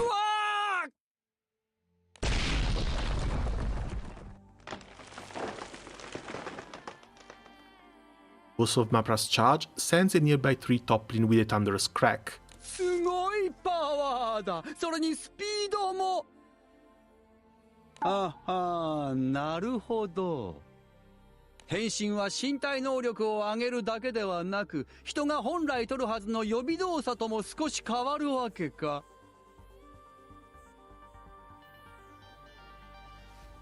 なんて画期的な戦術なんだ。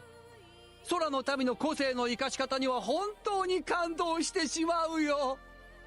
特に恨みはないが、出会った以上お前を殺す。お前もそのつもりなのだろ。ああ、すごく戦いたいと思う。でも刃を交えてしまえば敵として認定されるだろう。悩ましいが、ここは我慢だ。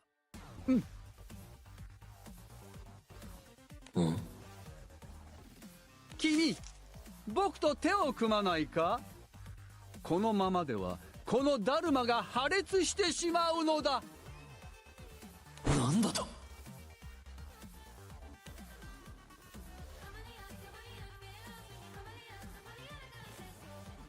？What are you?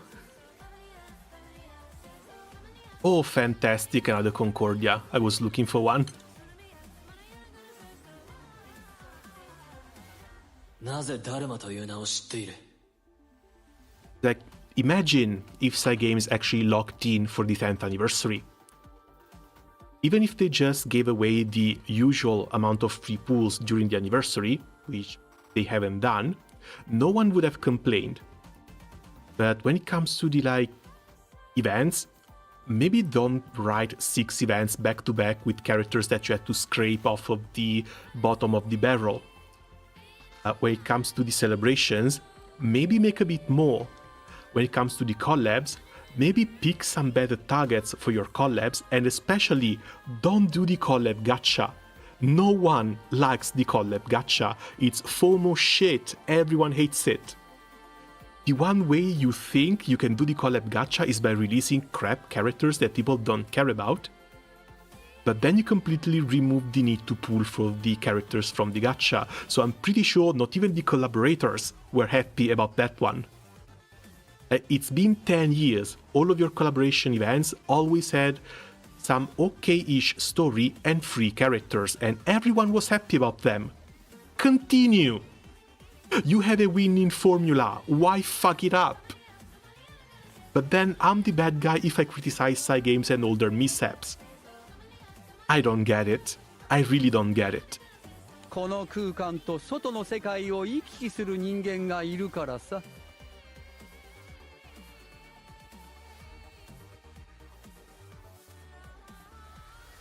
There is a mortal who travels between this realm and the outside world.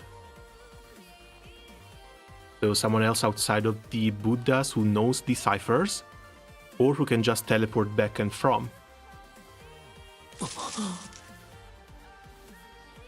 Arcanites can pull it off, but changing the formula after 10 years was not a good move. Arcanites can pull it off because Arcanites started doing collabs with the gacha in mind.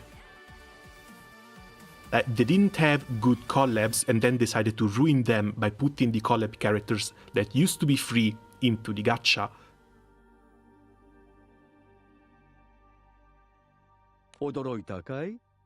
That's what pisses me off. You have a good thing, but you get greedy and you have to ruin that good thing.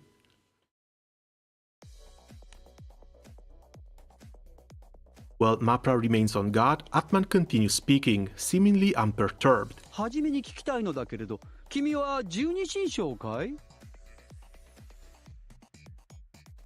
こいつ、何をどこまで知っている？どうやら違うようだね。続けよう。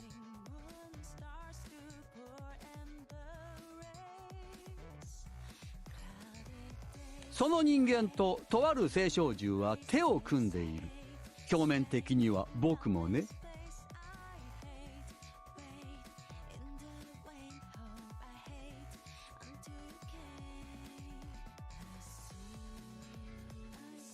Immortal element, there's not that many people in here. I guess the mortal he mentioned is the little cat. So the team we're meeting in here is a mortal, a primal beast, an astral, and one of the Buddhas. 彼らの目的は2つ。1つはさっきも言った通り、ダルマの破裂だ。2つ目は、十二神将と呼ばれるものを少なくとも1人なきものにすること。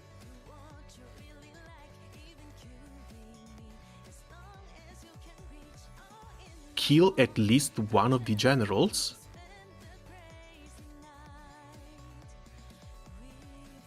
Why just one? 十二神将を殺すだと。聖将獣の名はソアカ、願望の聖将獣だ。願望？ソアカは人のどんな願いも叶えることができるのさ。かく乱を狙って作られた聖将獣だ。それが彼の使命ということ、わかるだろう？空の世界にとってどれほど危険か。空の世界は早晩崩壊するだろうな。そんな聖将獣が本当にいるとすれば。いると思う。君がこうして僕に出会えたことが何よりの証拠だ。ダルマの階層は現在どれほどかな？僕が知っている限り170ほどはあったはずだけど。Don't disclose the Dharma secrets to an astral, please. 階層が170だったのは200年近く前の時代。こいつ大昔から情報を。300だ。He's disclosing secret Dharma information to an astral. This guy's a freaking idiot. ずいぶん増えたんだね。しかしそうだろうと思っていた。その300もある階層の中で僕と君がこうして出会えた奇跡は果たしてただの運と言えるだろうか。Batman's words give rise to doubt in Mapra's mind. それは。いや、言えやしない。君は何かを願ってこのダルマに入ってきたのだろう。僕と会えたことでそれが叶うのさ。俺がお前とこうして出会ったのは仕組まれているというのか。その聖将獣の影響を受けていると。そいつはどこにいる？それとも俺は狙われているのか？安心していい。ソアカはここにはいない。しかし安心はできない。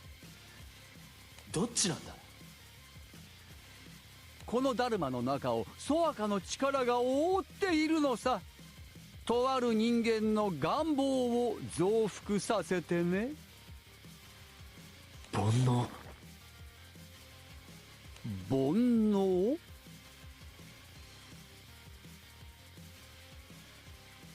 人が抱く純粋な願望や欲望がいわば行き過ぎた状態になったものだ。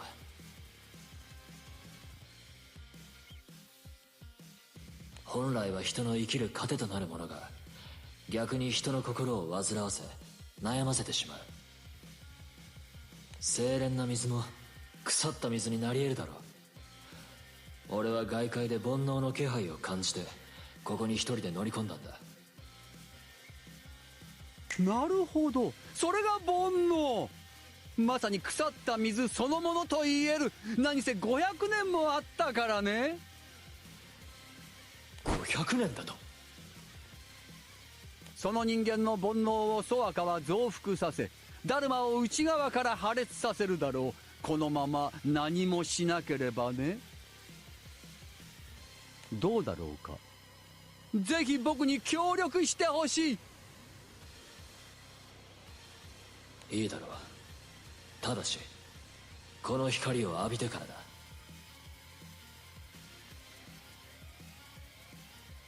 光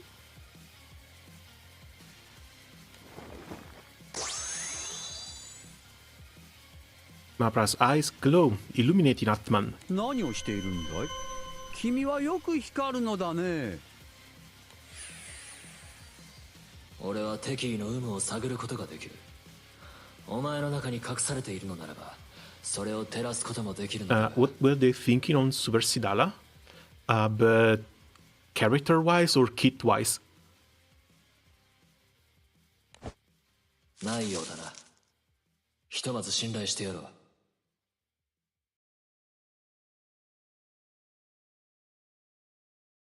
30 hits, I might actually not get there.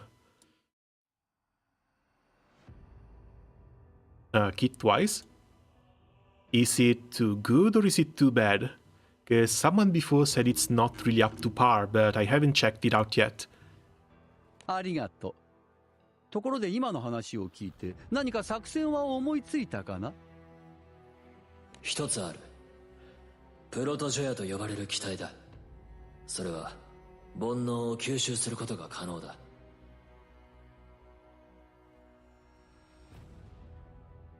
ほう。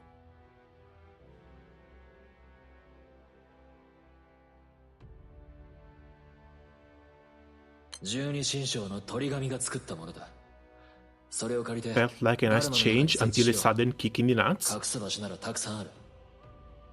Wait, does she debuff herself somehow? 素晴らしい。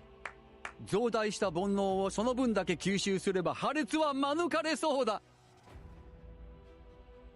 しかもソワカはその煩悩をエネルギーとしてもいるから薄まれば弱体化も狙えるね。What do you mean, yes? Why would they make a character that debuffs themselves? Especially that if they do, what's the point of even using this style switch?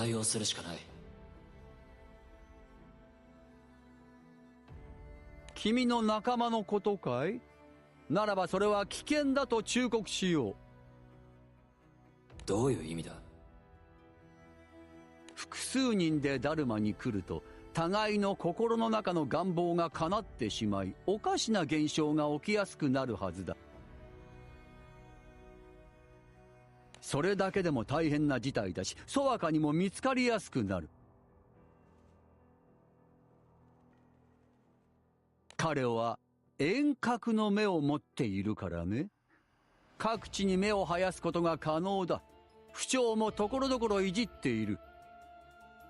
彼はもはやダルマの支配者だよ。歴史的な大失態だな。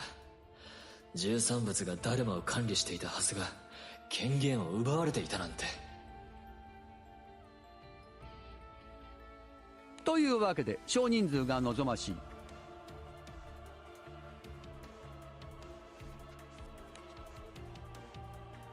Smaller team, but we didn't really come here with a smaller team. We still came here with 12 generals. If she uses her skill 5 times, she's dead weight. For how long though? Because surely they can't really design a character to only use her skills 5 times. That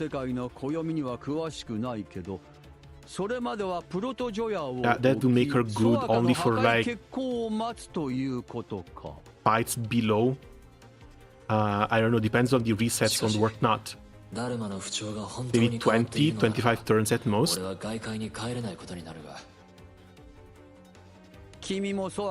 will still just get locked out of the endgame stuff through endgame stuff, or maybe solos, because those are the only fights that really go on for that long, but still. Sounds weird. 十二神将に恨みを抱いている。ああ。At Atman's suggestion, Mapra has gone to the castle to speak with Zva and Sankara. こいつがソワカか。見た目だけなら弱そうに見えるな。ほう、13物の一人か。このダルマを作った者たちだぞ。こいつが。作ったのは初代だが、いちいち指摘することでもないか。どんな恨みなんだ？ああ。13物は影が薄い。知名度は十二神将よりも低い。対する十二神将はどうだ？人々に感謝され、祈られ、崇められている。俺はそれが許せない。はあ。俺たちはダルマの管理という重要な役目を担っているのに、十二神将は民の前で戦うことで昔から人気を博してきた。俺たちの方が大変なのに不公平だ。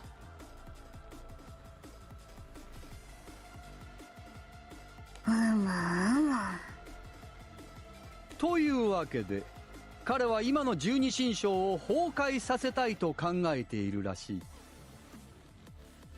なるほど、わかった。マプラと言ったな。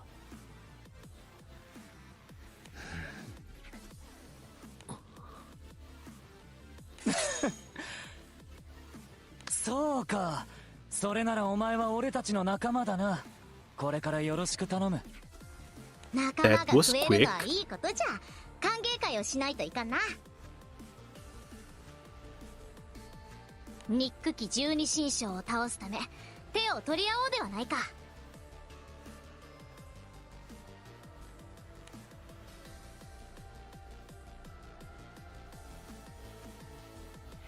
Mapra quickly earns their trust, allowing him to move freely between Dharma and the outside world. ソワカもサンからも全く俺を疑う素振りも見せん。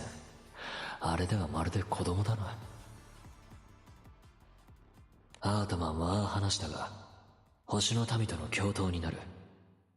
折を見て13物に打ち明けよう。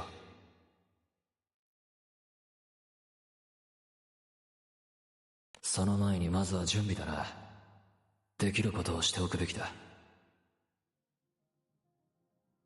まずはプロタジョヤを借りに行くか。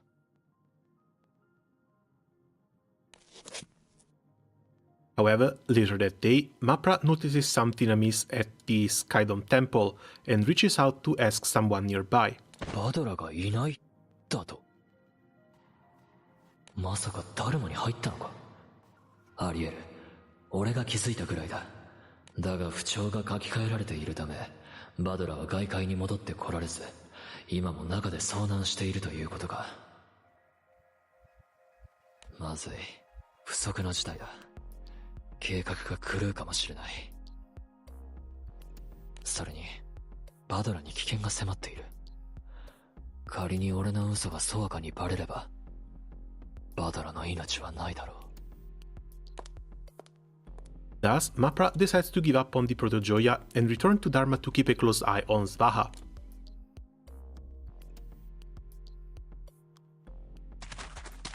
Captain and company follow the gracefully striding Atman and suspiciously shuffling Mapra to a new location while listening to their tale. I don't know why I don't think I can trust them. This all feels like a lie. 面目ない。が、そんなにミスがあったか。死ね。だから死ねはないだろ。下せんな。なぜ星の民が聖少女を破壊しようとする。Yeah, it's a permanent debuff. ダルマを理想の世界にしたいからさ。 That kind of sucks. I mean, I want to read the kit myself. Come on, there has to be a way to get rid of it. が安全に暮らす世界としてダルマはうってつけだろ。君たちからすればここは聖少獣の監獄かもしれないが、実際には楽園だと僕は思う。How far along the event are we? 聖少獣のためというのか。星の民にとって聖少獣など捨て駒同然だと思っていたが。So there should be this one and then the 6th chapter. That should be for part 2. Which means unlocking the style change for the cat should be fairly close.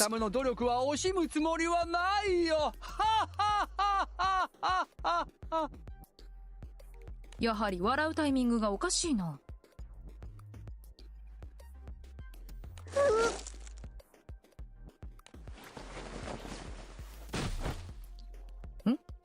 ビカラ？ビカラちゃん？こっちのビッキーも倒れちゃった。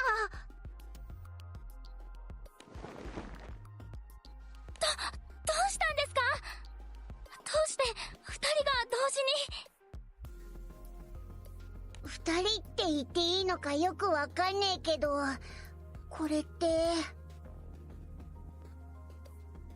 同一人物であることが関係しているのか？二人のビカラを取り巻くこの気配。 In the meantime, let's start setting something up. そうか、長く煩悩に当てられたことでビカラの体は蝕まれているのじゃな。そんな。うかつじゃった。早々に解決に取り組むべきじゃったの。僕たちも魔物のままだったらこうなってたってこと？おそらくそうなのじゃろう。しかし、Yeah, I think I should really bring up Trio as well. Because without なぜ意識を Trio, 失っている without のに Olivia, ビカラは without 二人のままなのじゃ。 Raziel, and Makura, this kind of sucks. これは魔物化していたビカラの人間に戻りたいという願いが A weapon, I guess, would keep in decay in 分 grid. 裂したものじゃ。 This is pre-Magna Tree as well. しかし見よ、ビカラは気を失っておる。願いの元は断たれたはずじゃ。それもそうか。ビカラの意識がなければ願いようもないよな。なのにビカラの分裂は継続しておる。何か見落としているのかの。ねえ、どっちのビカラちゃんもすごく苦しそうだよ。Oh yeah, this if you want to keep the crit. 煩悩に詳しいわけではないけど、このダルマでは人の願いが他人に影響を与えることもあるよ。他人に？だから大勢で来ることをマプラにおすすめしなかったのさ。願いが交差してしまうからね。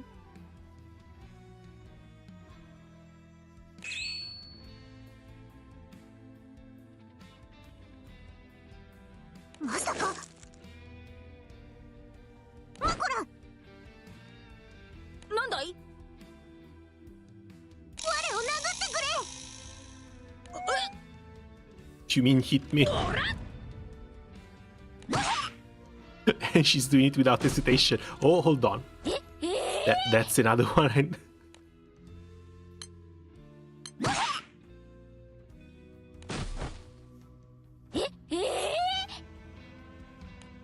Instantly saved. マコラよ、言いたいんじゃが、こういう時は先に理由を聞くのが筋ではないかの。いやー、急に殴れなんて言われたからアニラがおかしくなったのかと思って、こりゃ殴って正気に戻そうかなって。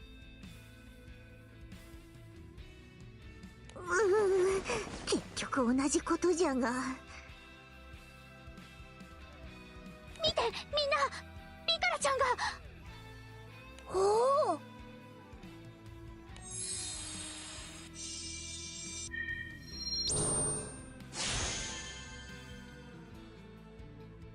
The Vicalas lying side by side are enveloped in a soft light and begin to merge into one.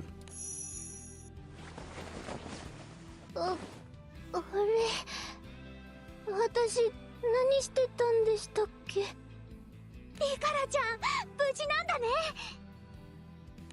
はい。やはりそうじゃったか。ビカラの分裂は我のせいじゃ。どういうことだい？魔物化したビカラが So 攻 let's 撃を受け try た them 時、 against Levi for a second, see how they do, if they even survive throughout the entire fight. 我によく見せてほしいの。どこも痛くはないか？つまり我がビカラに怪我がないかちゃんと確かめたかったから、ビカラは分裂したのじゃろうな。やれ Mostly やれ。 because I got them to 100, but I haven't played around with them yet. 確かにビカラを確かめ放題かもしれぬ。ああ、なるほどね。それであたいがアニラを殴って知らず煩悩を払ったというわけか。わかんねえ。ビカラを心配することがなんで煩悩になんだよ。心配しすぎることも煩悩の一種じゃ。あるいは大丈夫と答えたビカラを疑ってしまう心、それも煩悩じゃ。そうそう、煩悩って僕が以前教えたトン、ジン、チだけじゃないんだよ。三毒ですね。覚えてます。ビッキーとビカラちゃんは三毒以外の煩悩の影響を受けちゃったみたいだね。叶いすぎる願いか。実に厄介じゃのう。まさに暴走じゃな。そうだったんですね。アニラさん、すみませんでした。心配かけちゃったみたいで。Poor little thing. こたびの現象は我のせいじゃ。We got Super Vicky before GTA 6. Oh, right. When is GTA 6 supposed to come out? Is it this year or is it 2026? 待て。なんだいバサラ様。宇野神が妖人の煩悩を払った瞬間、周辺にあった幻もわずかに揺らいだ。宇野神の攻防力が発揮されたからだろ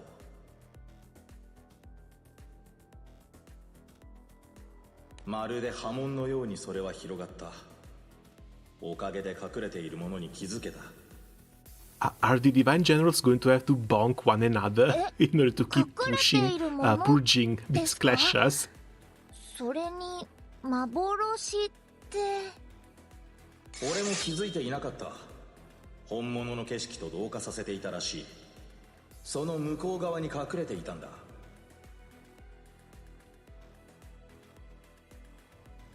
そこだ。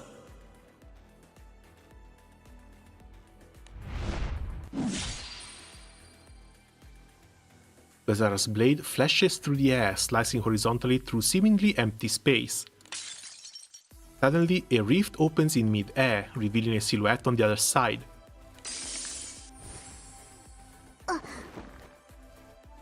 Oh, our little peeping Tom is still with us.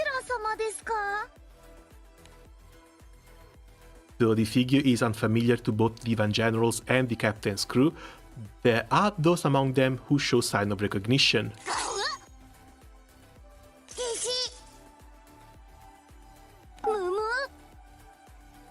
Why is it the pets? Including Basara himself.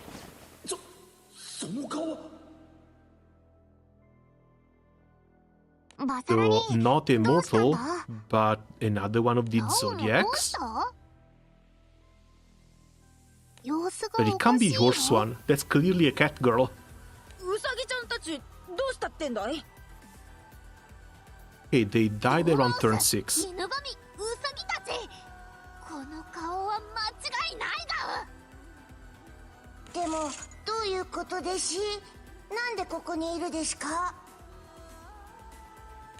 だろう。怖い。意味わかんないよ。なぜ生きている？ No, another 500-year-old enemy? あれ？今気づきましたけど、ひょっとして森で見た。やれやれ。見られているとは思っていたけど、もう乗り込んできていたとはね。みんなに紹介しよう。彼女は3から。破空戦争時代惜しくも12神将になれなかった戦士だ。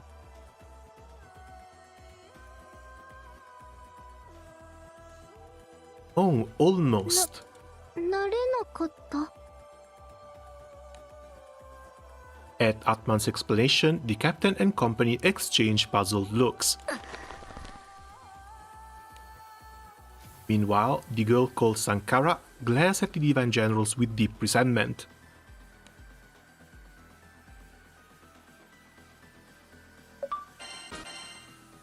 These are not the generals you're looking for, though.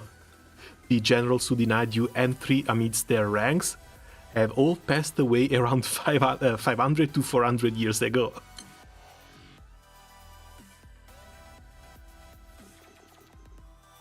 No, seriously, what is it with these writers and these century-long resentment? Because they had the same thing when it came to the Monsians too. Sankara shifts her gaze away from the Divine Generals to focus on Atman and Matra.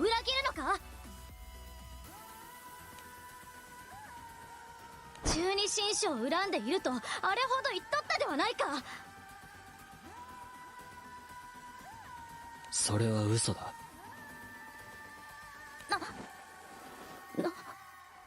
彼女こそ外界とダルマを行き来している空の民だ。この人物が。さてサンカラとやら聞きたいことは山ほどある。全てに答えてもらいたい。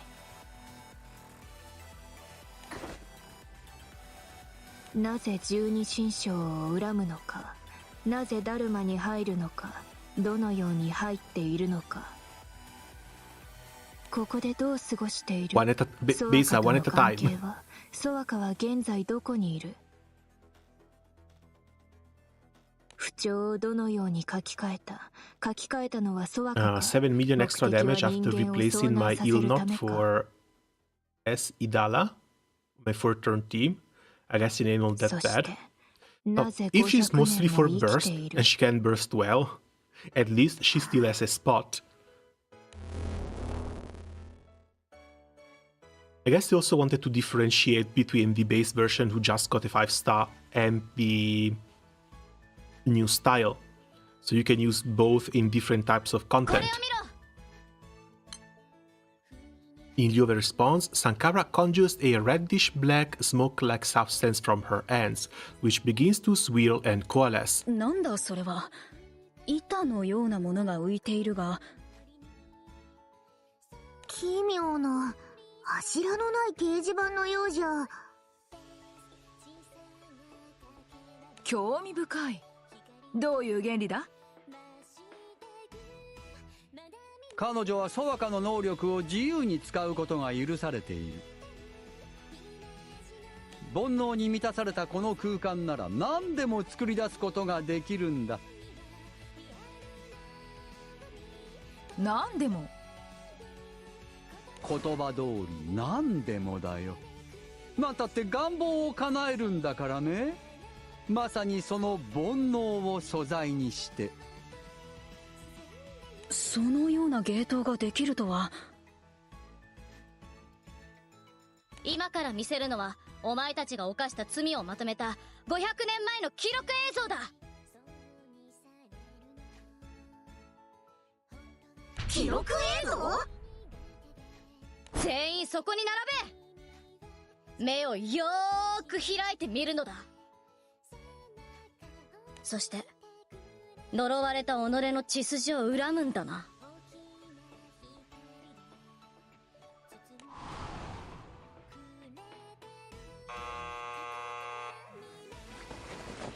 Oh, she's actually putting on a spectacle.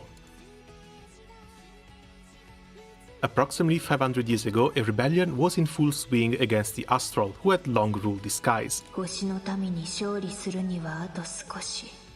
しかし決め手に欠けている状況だ。組織力が足りないと私は考えている。そこで複数の部隊を新設しようと思う。屈強な戦士を集め組織するんだ。空にはまだ戦力が残されている。いい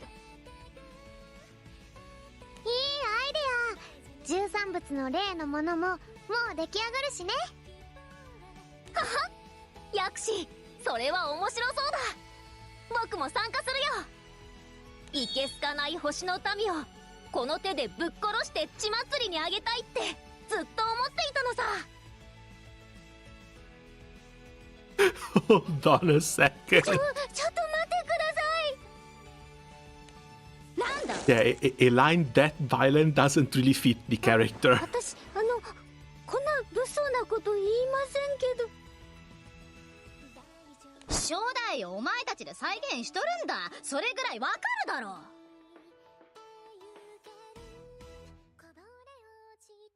う。お前は話の腰を折る達人か。Don't mistreat our rat like this. 安心していい美から。ここはおとなしく見てみよう。誰も美からが食事よりも血を好み、星の民の頭蓋骨で酒を煽る獣じみた And you 挑 don't 戦 have 士と to は思ってい reiterate ない。this. 言ってないです。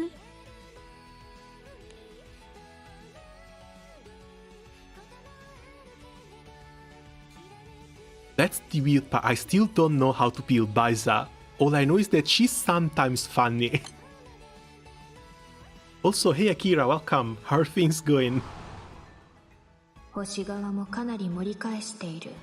ここで必要なのは組織力だ。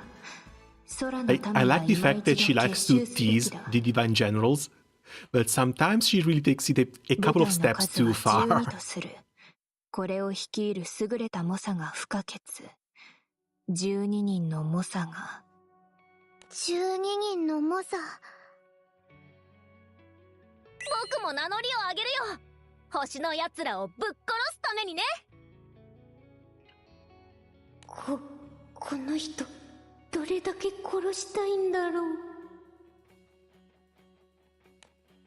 Also, this is the story from the eyes of a person who hates these generals, so of course everything is exaggerated. Intending on establishing 12 new squads, the 13 Buddhas assemble a number of skilled fighters. Is this game worth starting in 2025? If you like content and you like to get lost in a fantasy world, absolutely. There's 10 years of it, about to be 11.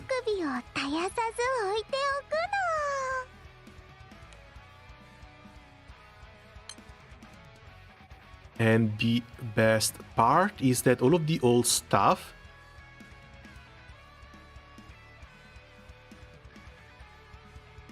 extras, side stories. All of the old monthly events are all here. Everything is saved, everything is permanently available. The only events that you're going to be missing out on are going to be the ones from the current year, because they take a little bit before they are added to the side stories. But otherwise, you can see each of these events as a 4 to 5 hours read. So if you're looking for content, you're going to be drowning in it.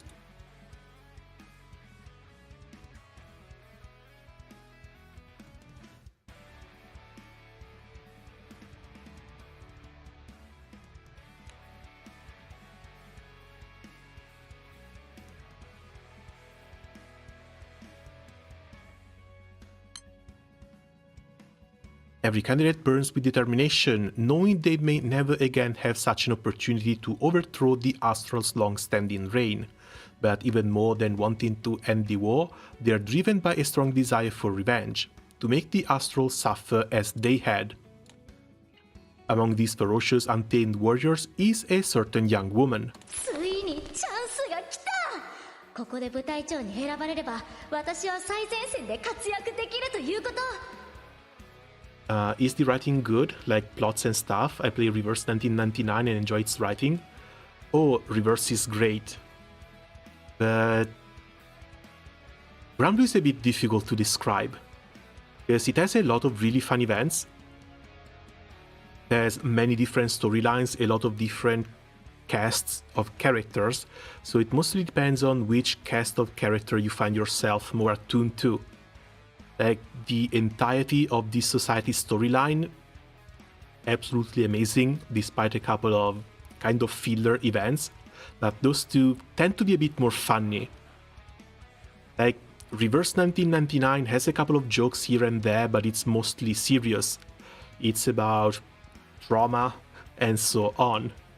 Granblue, at least in the early days, it was a lot more fun.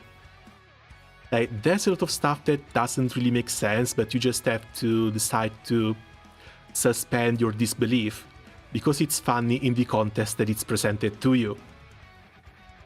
Like, for example, should be somewhere in here, one of the summer events was completely written around Sharknado.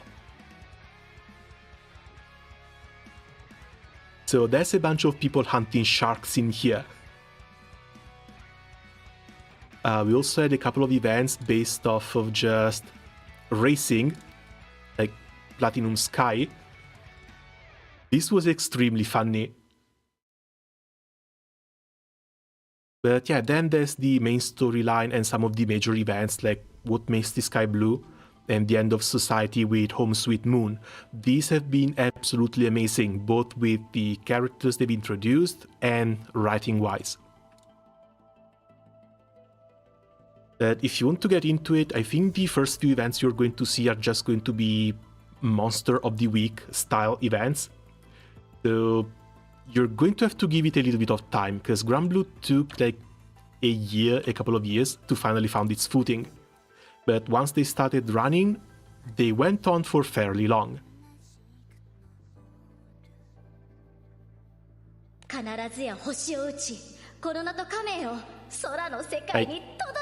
I like to complain about the game, I like to complain about how bad the writing has been, but that's mostly because I think they fumbled the bag on this 10th year. Before this 10th year though, 10 out of 10 would absolutely suggest.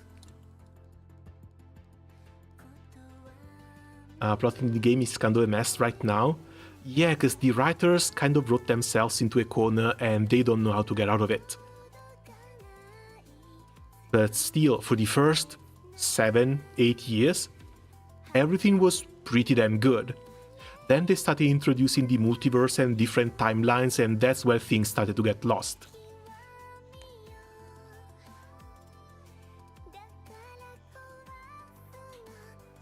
As the fierce warriors await in anticipation, a person emerges atop a small hill, the first keeper of medicine of the 13 Buddhas. 今から皆さんには潰し合いをしてもらいます。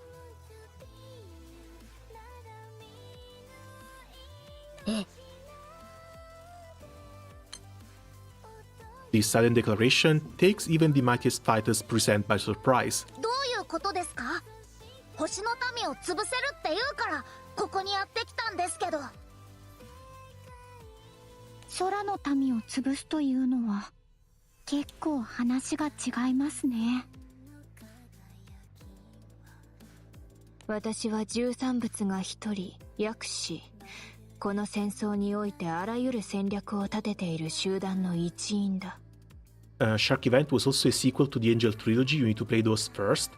そしてこれから創設する12 One の部隊 thing に the 取り game ま does とめる that's really 代 nice 償とな now る with だ this ろう。 Hero Academy especially is handhold you through the entire main storyline. その部隊には Like from 12 rank 人の 1 to 屈強な rank 戦士が必要 150, と the な game る。 just holds your hand and tells you which events to play in which order. 12戦士。君たちにはこれからその12 And it 戦 also 士と sets you な up るべく quite nicely for 選抜試 the 験を受け future てもらう。 grind.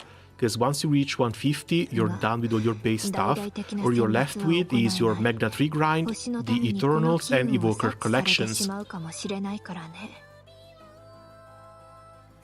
そこで期間を設けるからその辺で適当に戦ってほしい。この期間に各々の猛者が自由に戦い、周囲と比べて実力が足りないと自覚した者から辞退していってくれ。12人になるまで続けろとは言わないが、ある程度のところまで人を減らしたい。予想よりも多く集まったものだからね。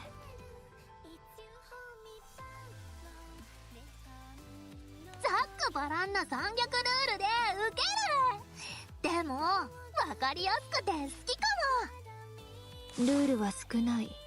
一つ、1対1であること。二つ、殺しはしないこと。これから星の民と戦うというのに、空の民同士で殺し合う必要なんてどこにもないからね。みんなムカつくやつがいても任して俺の部下にさせてやるぐらいの気持ちに抑えてほしい。食事と寝床は用意してある。それじゃあとは思う存分に。お？どうしたの？ああ、合図が必要か。それでは始め。Just like this.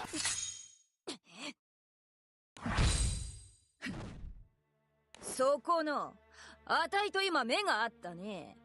どこの誰だか知らないけど、一丁どうだい Doesn't help that the multiple timeline thing was only confirmed in the more recent main story quest chapters. We had no idea what happened outside of the main story. Yeah, that's a bit of a weird thing that they've done, because the entire game was set up in such a way that you travel from island to island, and you have your adventures there. It's been only like last year, a couple of years ago, that they've finally declared that everything happens on different timelines. So your main crew only goes straight through the main story quest, while all of the other events that happen on different timelines, and your main character only gets to experience them because they have a shared connection throughout all of the different universes. It's a bit weird, it's not something I particularly like, but what can you do? The writers decided to go this way. You remember when you had to build your grid from zero? Nowadays they give you some filler weapons at least. I remember starting my Wind Magna grind and having SR weapons in my grid. That's really old.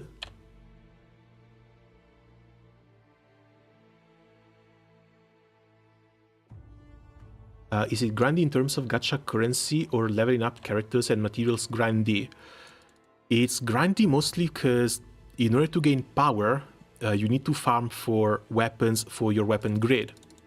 The characters, thankfully, are kind of easy to get. They're all locked in the gacha, but the gacha is fairly generous. This is the grindy part. Each weapon has a fairly low drop rate from its own raid, and you need multiple copies of every single weapon in order to continue uncapping them until they finally become usable.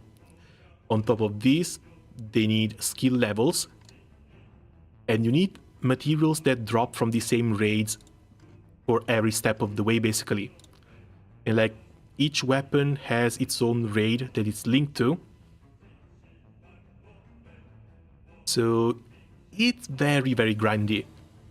In order to get 3 copies of these, I think this was like 400, 500 raids, something like this. The only positive side is that you can just do quick grinding. So you have a 10-second burst, you get in, 10 seconds, and you move to the next raid. It's something you eventually get used to, so it doesn't even feel that grindy. The first impression though, it's likely going to be very heavy.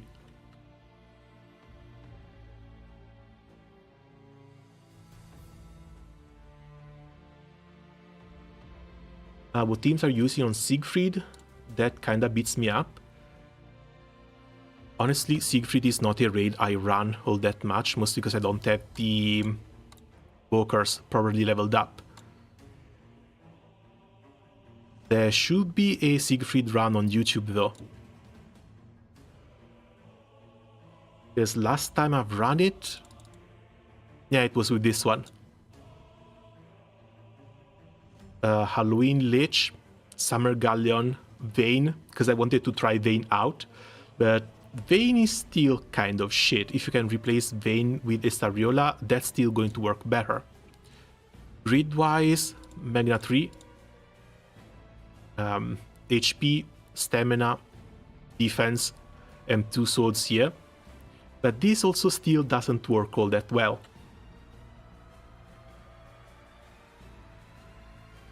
How do you get 2 MK2 of his weapons then? AFK grinding. Also, it's not 2.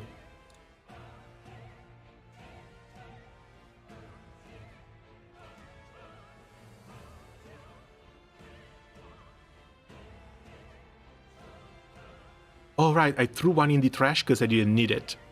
But yeah, it's 3 FLB and I had a 4th one as well. 2 are just the ones I decided to bring up to MK2. But yeah, this is like years and years of grinding. And this is only one element. There's 6 of these.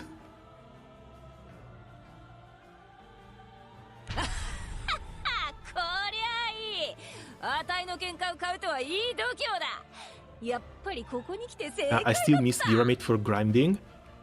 I really don't, because once you get the... You get to set up your own keybinds. I have auto control here. I have F6 listed for the raid restart. I don't even need to press F5 anymore. I just F6, click, heal, F6, F6, repeat. わらわに喧嘩を売る汝こそ見どころがある。口だけではないことを祈るがな。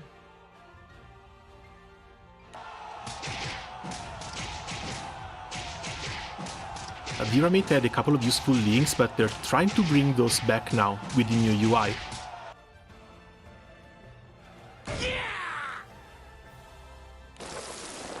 さあ、次は誰？さっさとかかってきて。時間なんてかけられないんだから。すごい That's a lot. I like the character design. 威勢がいいのも好印象さ。 The art team for Granblue Fantasy has always gone hard. It's composed by some of the old people who used to work on Final Fantasy. And from the very old artwork, you can really tell. Lots of people at Cygames apparently worked on Final Fantasy XI as well. The composer from the music is also straight off of Final Fantasy. So the vibe is always that one. この辺りでやめておくかな。そちらもなかなかの腕前じゃった。ほう。 Among the many fierce warriors, several prove exceptionally capable, causing their opponents to withdraw one after the other.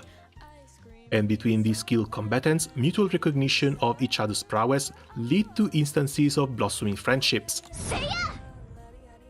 Except for one angry little cat.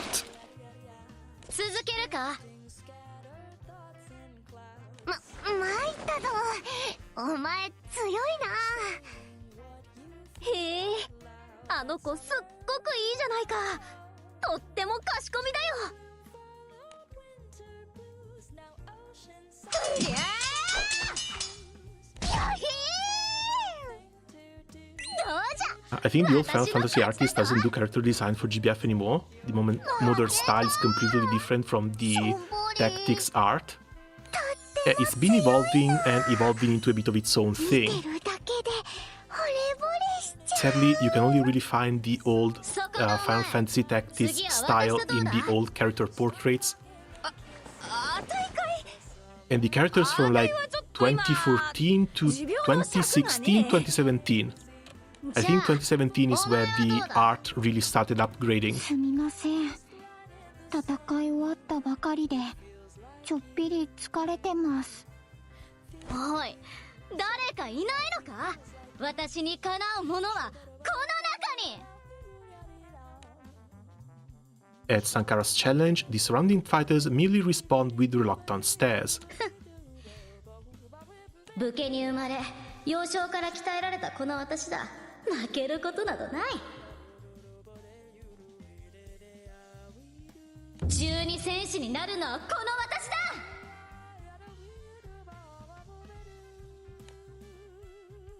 In this way, the pool of candidates is narrowed down to just over 20 individuals.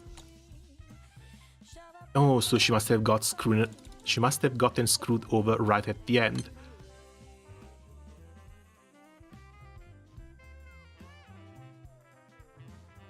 The first keeper of medicine calls for another meeting and the remaining candidates assemble. お疲れ様。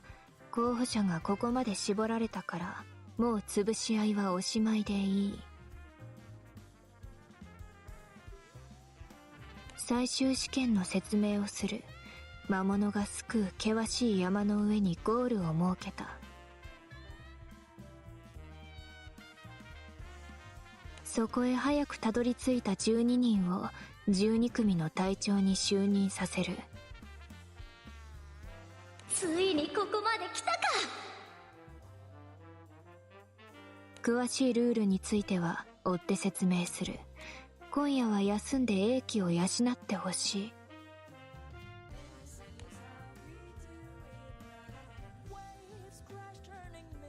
い。At night, a visitor comes to the residence when Sarkara is staying.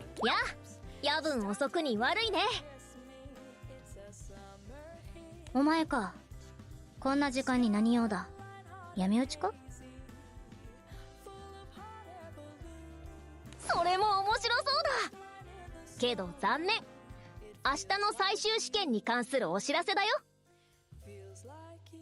日の出からスタートして西の山の山頂にあるゴールを目指すんだって。西の山。わかった。ゴールはどんなものじゃ？目印が立ってるみたいだよ。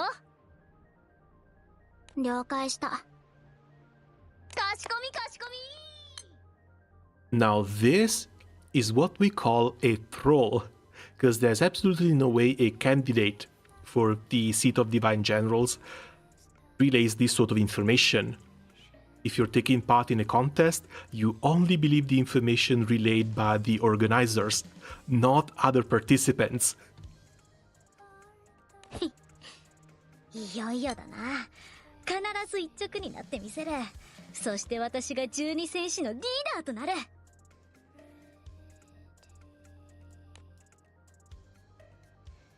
しゃまず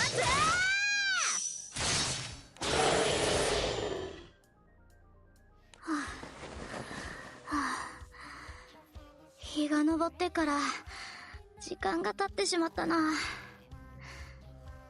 だが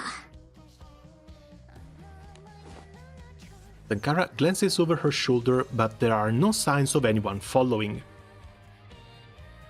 Probably should have caught the hint that she's not on the right road. この魔物の数だ。あいつらも泡を食っとるのだろう。よし、登り切ったなら一等の私からねぎらいの言葉でもかけてやるとするか。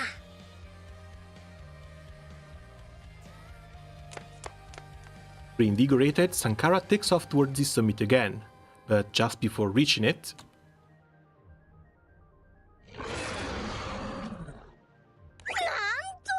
こんな大物まで救っていたとは。しかし私は負けん。勝負だ。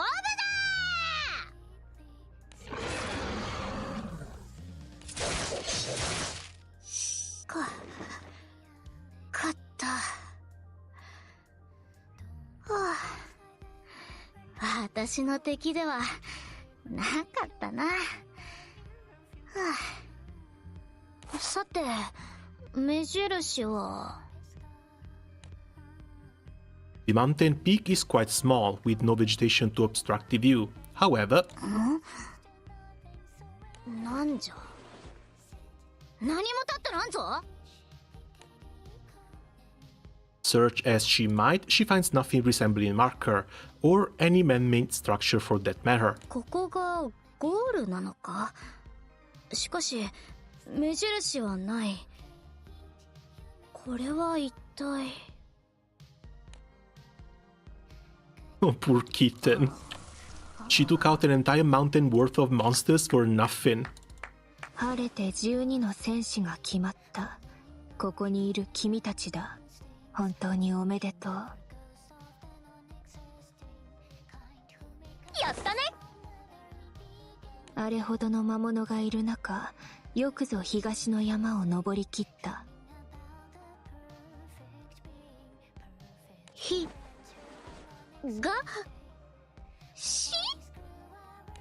日の出からスタートして西の山の山頂にあるゴールを目指すんだって。君たちに正式な名前を信ぜよう。今日から君たちは十二神将だ。十二神将。 I mean, she's right being mad that she got tricked, それが but at the same time, she got tricked really damn easily. それぞれに動物の名を冠し、各部隊の名も同じようにしていく。読み上げる。Okay, that's enough hosting materials for 20 boxes. ネズミさんチーム、牛さんチーム、トラさんチーム、ウサギさんチーム。 And off to the extreme to spend them. ネーミングダメ？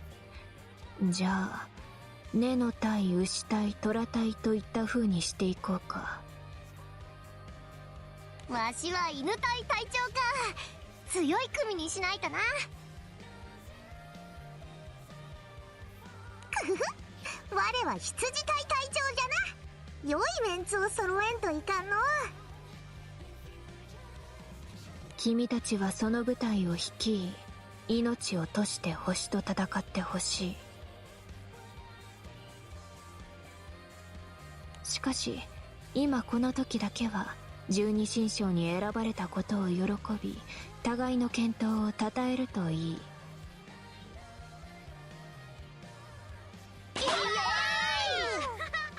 They can steal one shot, right?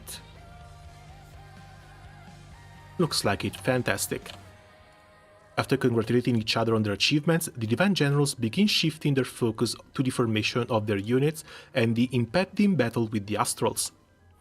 Sankara watches them in a daze, completely dumbfounded. ポカー。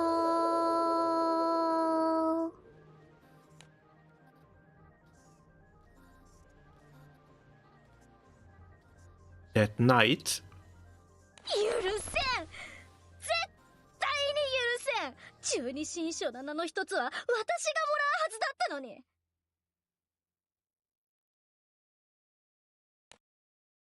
lying under her blanket in the darkness, Sankara makes a firm vow within her heart. 何が根の神だ、何が辰神、何が胃の神だ。私がもらうはずの名前を奪っておいていい気になるな。私は今日から猫神を名乗る。十二神将のあいつらに目に物見せてくれるわ。She makes it up herself. これが当時のすべてじゃ。 So, wait. Does this mean that the Divine Cat is going to substitute the Divine Horse once we're done here? Because this was a really stupid reason for her not to get in the Divine Generals. She was just guilty of being a bit gullible. And it looks like there's, apart from her, because she's still a bit mad, there's no real hostility coming towards the Divine Generals from anyone else. And even though she was mad at the old Divine Generals, it's been 400 years. Maybe it's time to put it behind them.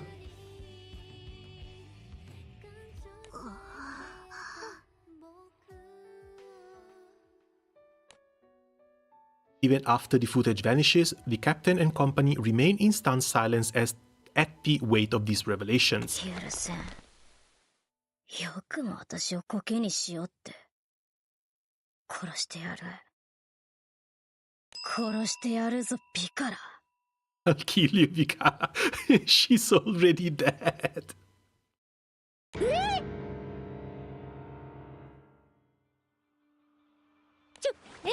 なんで私なんですか？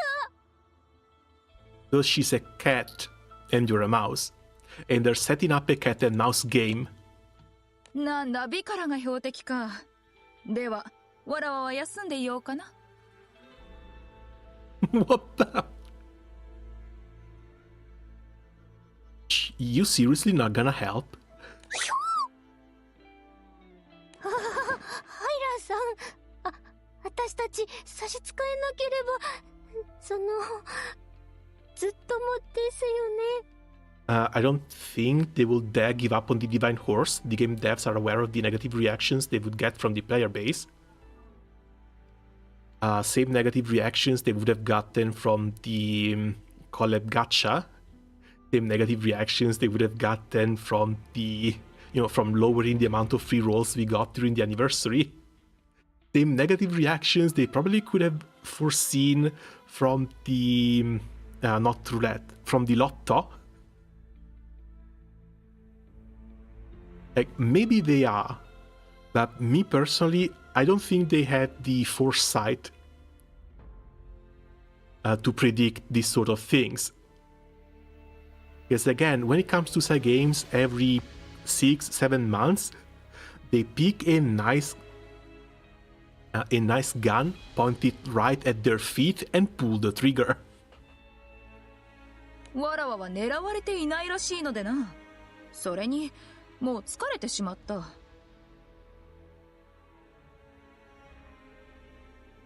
そんな。バカめ！私の敵はお前たち全員だ。ん？そうなのか。Collab theme is a year-long contract, I assume. I'm not sure about that, because collabs usually are signed between, the game company and whatever company they collab with. I don't think the people who signed off the Negima collab are the same who signed off of the Slime one. It would make sense if Negima and the Slime one were owned from the same company. Correct me if I'm wrong, but I don't think they are.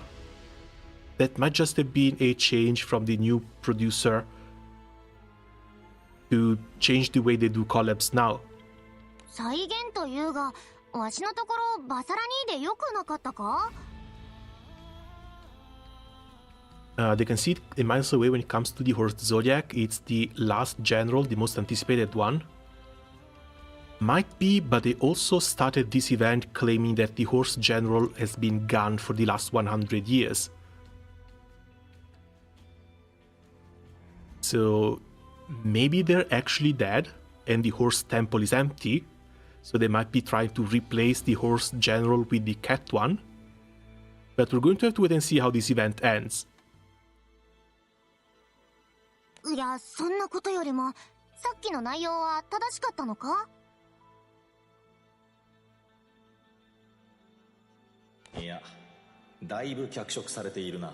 It was heavily dramatized. We could have guessed.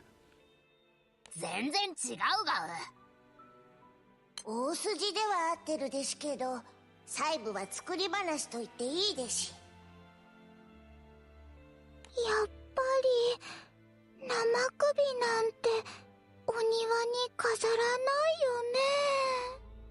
よね。They can just say the next Zodiac, the next horse general is the first in 100 years. I mean, it's their game, they can pull out whatever bullshit they want, so...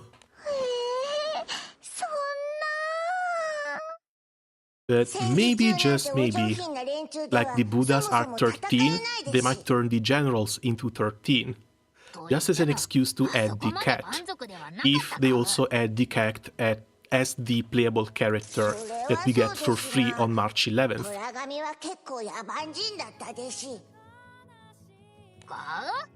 それを言うなら根の神が手のつけられない乱暴者だったか。まあそう争わず、喧嘩の時は宇の神がいつもこうして仲裁に入っていたではありませぬか。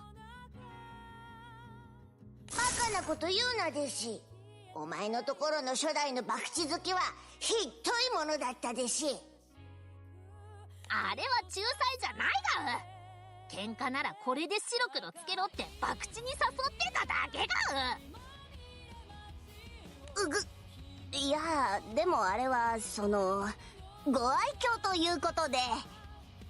根の神も虎神も宇の神も似たようなものだ。犬隊隊長の俺が十二神将を支えていたと言っても過言ではない。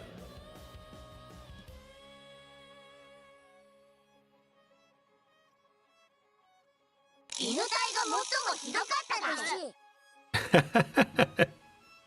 Basara trying to gas himself up. いや、そんなことはないだろう。お前たちはあれだ。伊の神が遠心と間違えてないか？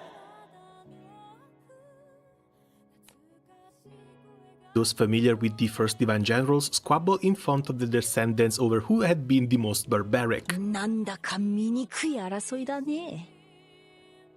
And they're only giving credit to the Divine Cat story. つまり思い出の中に正しさはないということだ。長い時間をかけるほど思い出は美化されていく。500年もあればそれだけね。思い出話に花を咲かせるんじゃない。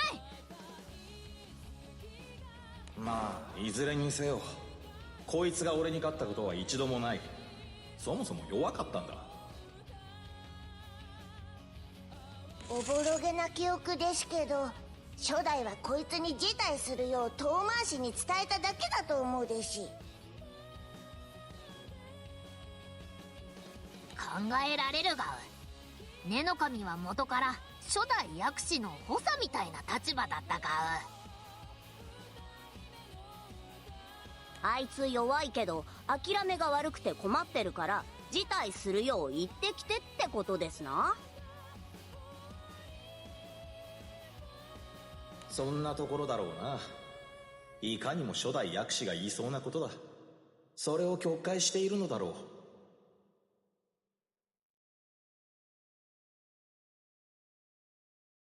こいつら揃いも揃って、何を言っても認めんというのか。 I mean, there is one very easy way to check if she was actually too weak to fight. そもそも本当に実力があんならさ、選ばれてなきゃおかしいだろ。実力主義の舞台なんだからよ。そういうことですね。And maybe a nice fight is exactly what she needs in order to calm お down. 前も罪を認めんというのか。私は何も、そもそもどうして私が無関係だと思うんですけど。この後に及んですっとぼけおって、お前の先祖の罪だぞ。あ、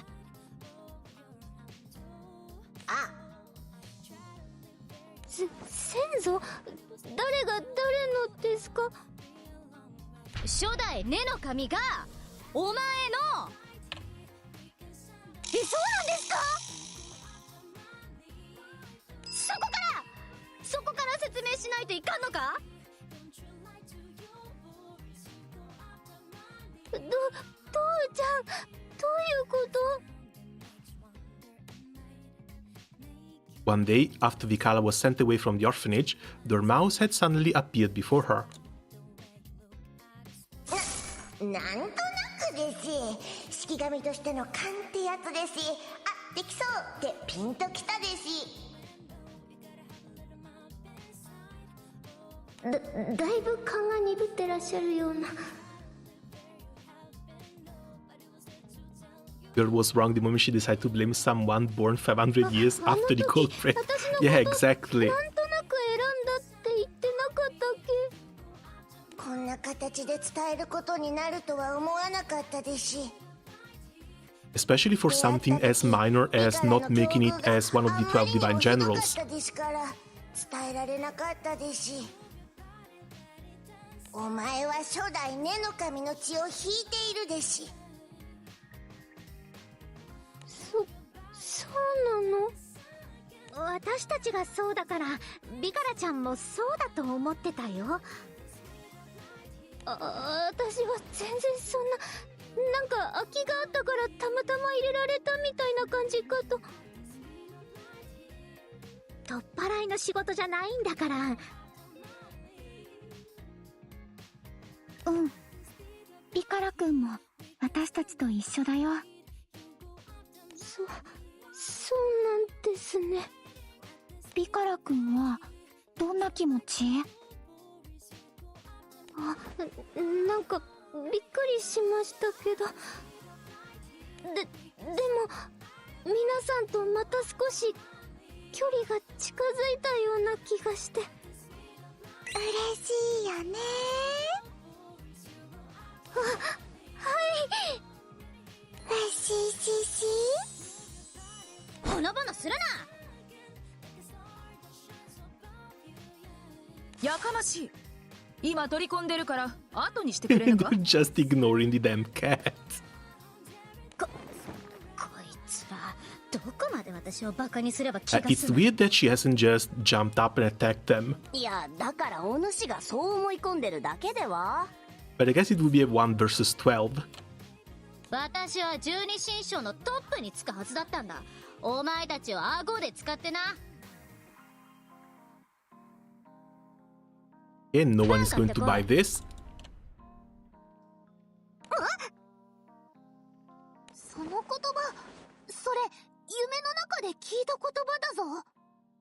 覚えてる。ちょうど眠りが半熟で夜中に目を覚ましちゃって。あの時の女の子ってあなただったの？そうか、私たちは彼女の煩悩を感じ取っていたんだろうな。なるほど。私の恨みがダルマから漏れていたと。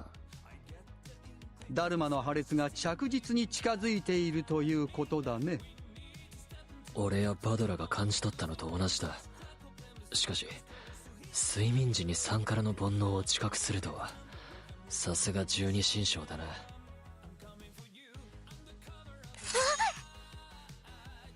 んな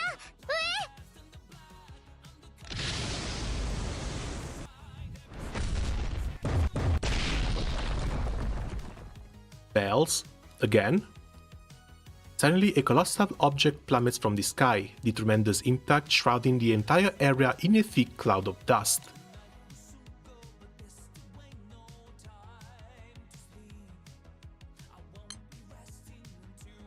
I wonder who will be the event character. I was expecting either Shudra or Sankara.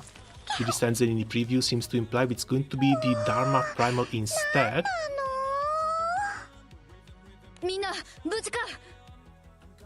I don't know. I hear it's going to be either the cat or Basara. 急に何が起 But きたの？ I want to see the sprite myself. 何かが落ちてきた Maybe よう there's だ a hint 巨 in 大な there. 物体が複数。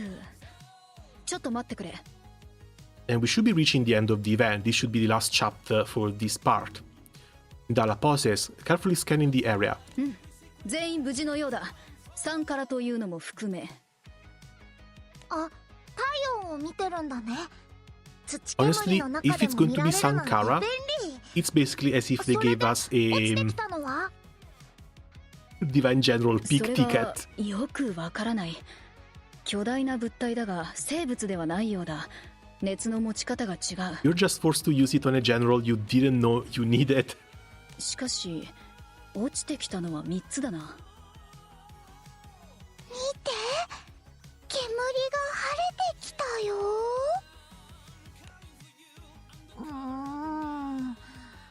何か影が見えるね。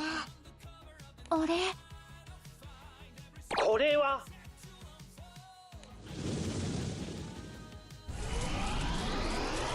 ジョヤ？どういうこと？どうしてジョヤがここにいるの？なんなのこれ。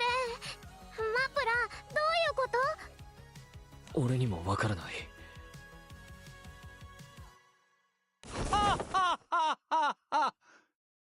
アートマン、知っているのか？いや、ちっとも知らない。 What お the かしな hell タイミングで then? 笑うんじゃない。しかしわかるだろう。彼はプロトジョヤを警戒していた。君が教えたんじゃないか。 Also, who is the antagonist so far? It's like the Divine Cat, yeah, she has a little bit of resentment, but she's not just attacking us straight on. Atman looks like he was just lost in here and is having a grand old time now that he has some company.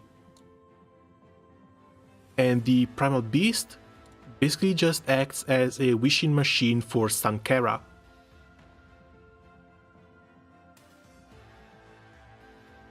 So what the hell are we doing here? そうか、煩悩で作ったのか。その通りじゃ。これは私の発案でソワカが作ったもの。 Like, she can be talked to. And if you can manage to convince her that maybe we can make up for the time lost by getting her out of this dimension, she might actually calm down and join the Divine Generals. そこのプロトジョヤはジョヤという器を元に作られたそうだが、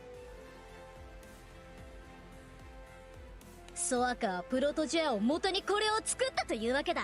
The Astral himself doesn't really have any reason to keep on fighting. And he's probably going to end up like Loki, just traveling between the skies on a permanent vacation.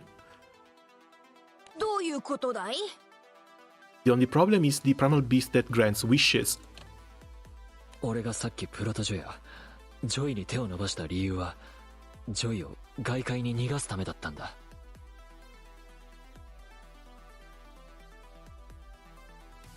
ソワカからすればジョイは自分のエネルギーを奪う存在だ。真っ先に狙う対象となる。Thanks, new team is way better for Sig. You'd run it with the Starviola frontline though, rather than Vayne. あたいはそれを邪魔しちまったってわけ？ Yeah, nice. いいんだ。お前たちがダルマに入ってくることを予見できなかった俺が悪い。Yeah, if I need to pick up the game back, sorry, if I have to pick the game back up properly, it's likely going to be after the anniversary, so I need to get back to grinding, and I will probably have to remake a lot of my teams. Doing this sort of job before the roulette, in which I'm expecting to get quite a few new characters, feels a little bit pointless.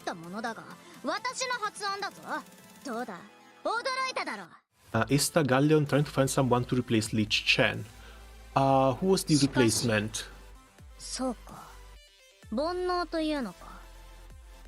私の中で長く長く燃え続けるこの崇高な願いは。煩悩は崇高な願いなんかじゃないよ。いずれ精神も体も蝕む Hold on a second. 心の病みたいなものだから。Yes, if I remember correctly, Lich could be replaced by someone with extra dispels. Someone with extra dispels that, if I remember correctly, is supposed to be a summer character. その通りだよ。どうか考え直して。違う。サンカラはもう。Oh! Inyo. バカな奴らだ。よし。 Not a summer character, but I remember Inyo being really good for Siegfried as well. 煩悩除夜？本来は煩悩を集める除夜を煩悩で作るなんて、なんだか嫌な感じ。The other one, I don't remember if it's Shion or Mirin. サンから結局のところ、お前の狙いは十二神将になることか。それだけのためにこんなことを。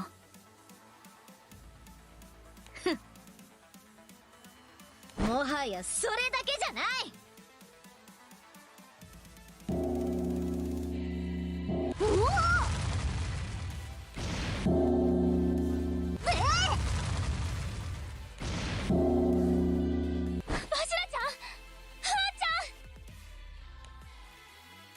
Suddenly, two of the Joyas pounce on Dajira and Huang, shielding them completely from view.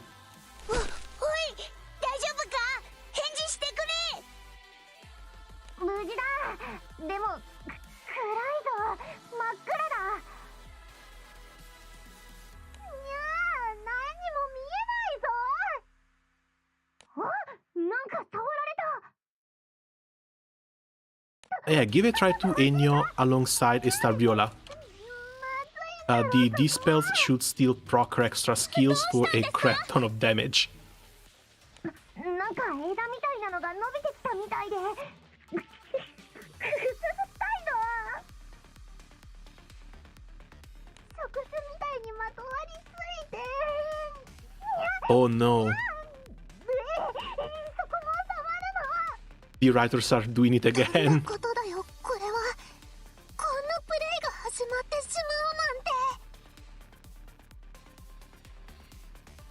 And of course, by being the cultured little girl she is.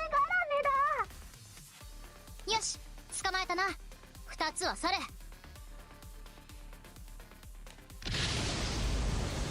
The two Joyas float in the air. From below, Dajira and Wan can be seen trapped inside. Both of them are tightly restrained, seemingly unable to escape on their own. やべえ、連れて行かれちまう。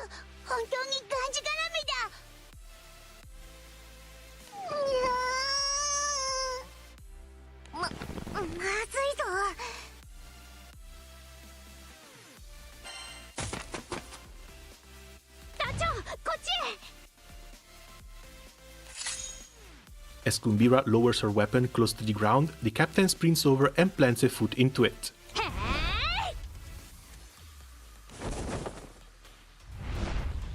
Using her immense strength, Kumbira launches the captain straight up towards the Joya, restraining Dejira.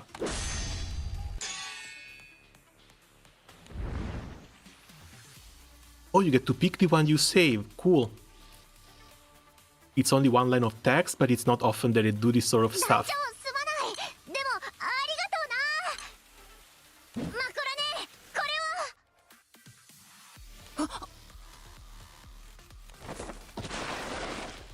Seeing Dejira toss something into the air, Makura slides in to grab the spinning object before it hits the ground.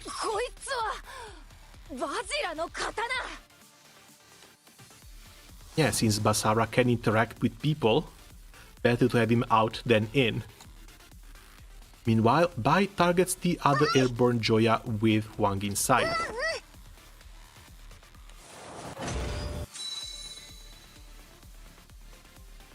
As the twins of Stretch Supreme Tiger Warhammer make contact, their bodies erupt in light and begin to merge together.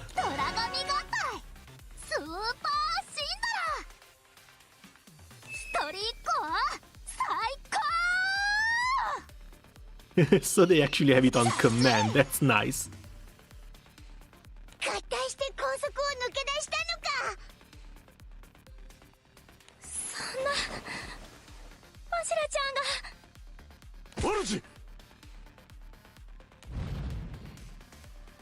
Captain and company watch helplessly as the Joya holding Dejira disappears into the distance with its empty counterpart. 一人は捕獲できたか。ま、最低限と言っていいな。Yeah, but what makes her think that she's going to escape now?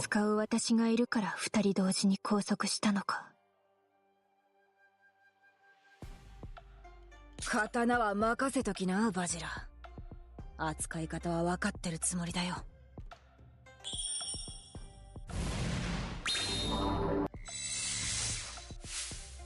They buffed Neon, now she has a free disposal every Ooh, nice!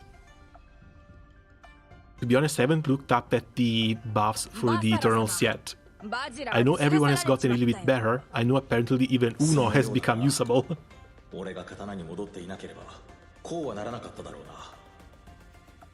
But I need to take my time and go over them one by one. 今頃自分が下手こいたって反省しているだろうさ。Because yeah, if Neon gets an extra dispel per turn, then she's going to be all the better for Siegfried as well. 犬神をきっちり務めているからね。バジラはそういう子さ。そうだな。だが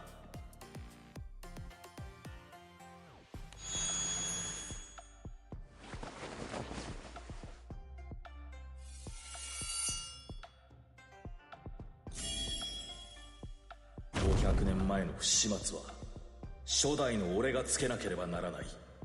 Okay, Basara got an uncapped art. We're getting playable Basara this year. この混合バサラ、子孫をさらわれて黙っていられるほどお人よしではないからな。ちょいと待ってほしいね。そりゃあたいらだって同じことさ。仲間をさらわれてんだよ。私も頑張る。煩悩が相手なら十二神将の出番だもん。よくもやってくれたな。しかもバジラちゃんまで。マジぶっ壊しちゃうから。その偽女や煩悩でできてるってんならあたいらが払ってやるよ。 Oh, nice. 初代と東代の中二神将が揃って。We got the full art right here. これは私にとって好都合だ。あの時の復讐を今こそ。行け、チョヤ。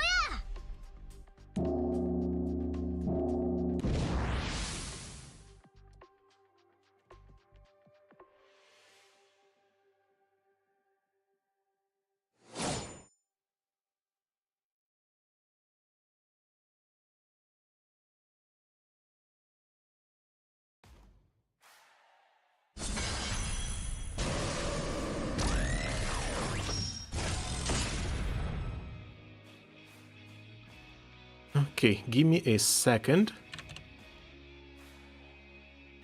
Just wanted to save this one real quick. Oh, that's the boss. Attacks fueled by clash shells pretty tricky, but it'll just make it more satisfying to purge.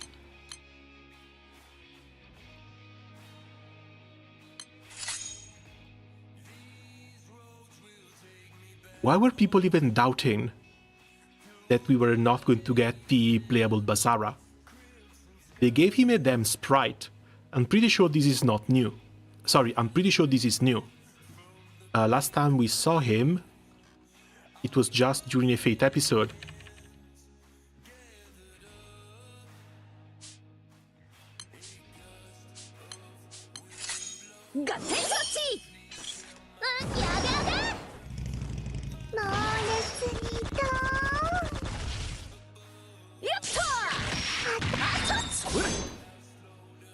Kinda sucks though, this means no playable Sankara, unless they want to release her as a character or a grand character in the next Flash Fest on March 15th.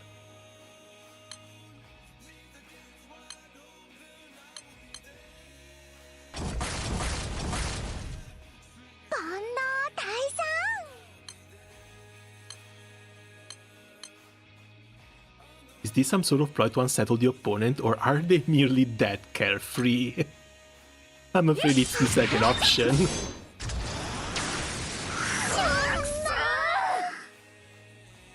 This massive power is the culmination of my desires, all 500 years of them.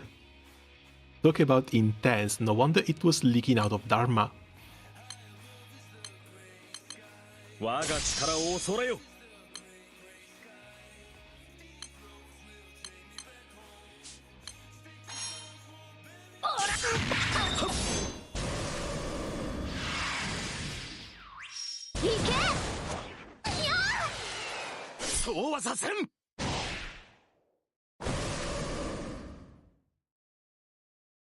That's something they've never done before as well. Not just the transformation, but the interaction too.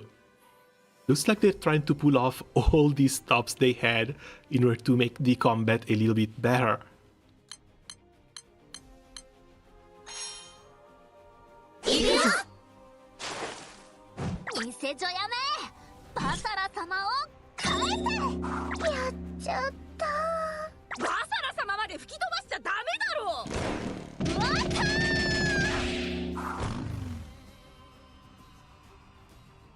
How'd you like them apples? We totally rang your bell.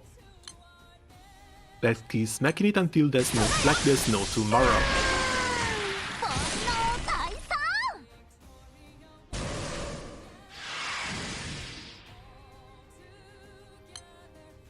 You have my thanks, Divine Tiger. Such fighting spirit is truly defeating a Divine General. What's wrong with you, Joya? Get moving. My centuries of resentment amount to more than this.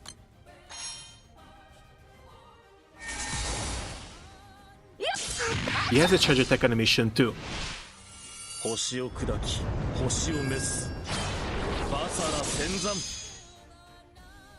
Yeah, there's absolutely no way Basara is not going to become playable.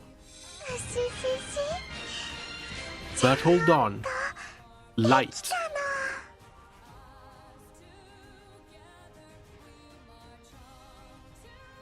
Yeah, I'm starting to get second thoughts.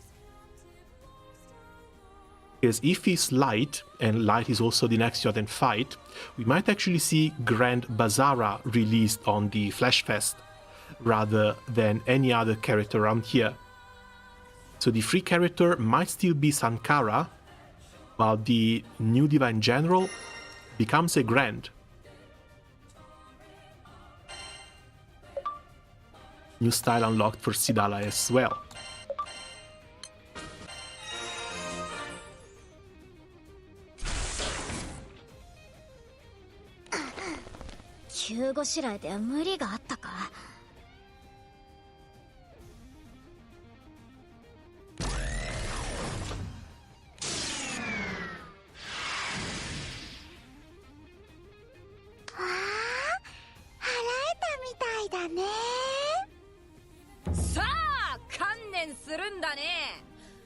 Wait, this means light goes to 3 zodiacs, while fire, even after 10 years, remains stuck at 1. カルジャナもやる気みてえだぜ。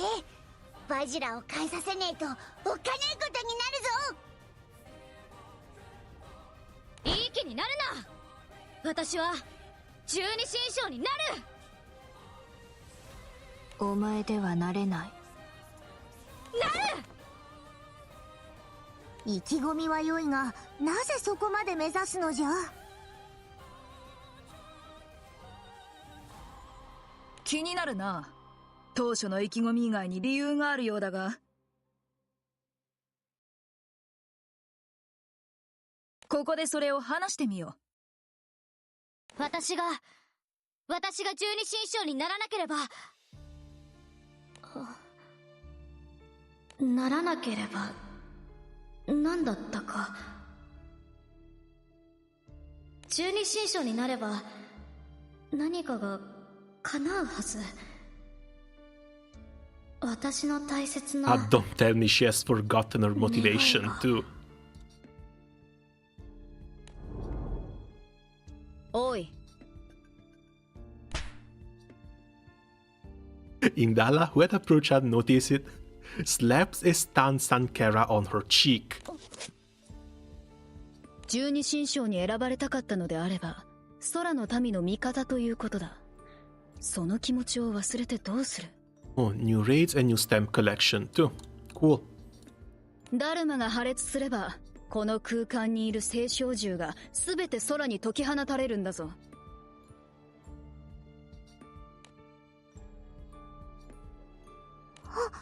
あれれ、サンカラちゃんのお顔が。あれ、その顔どこかで。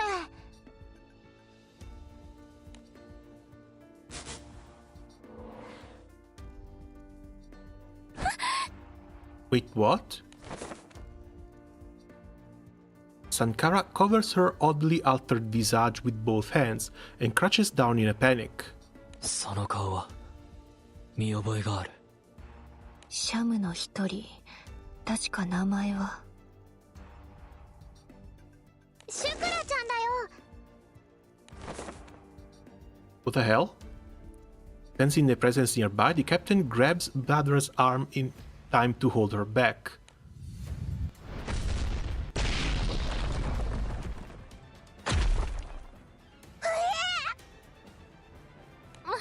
また痛い。危なかった。ありがとう、先輩。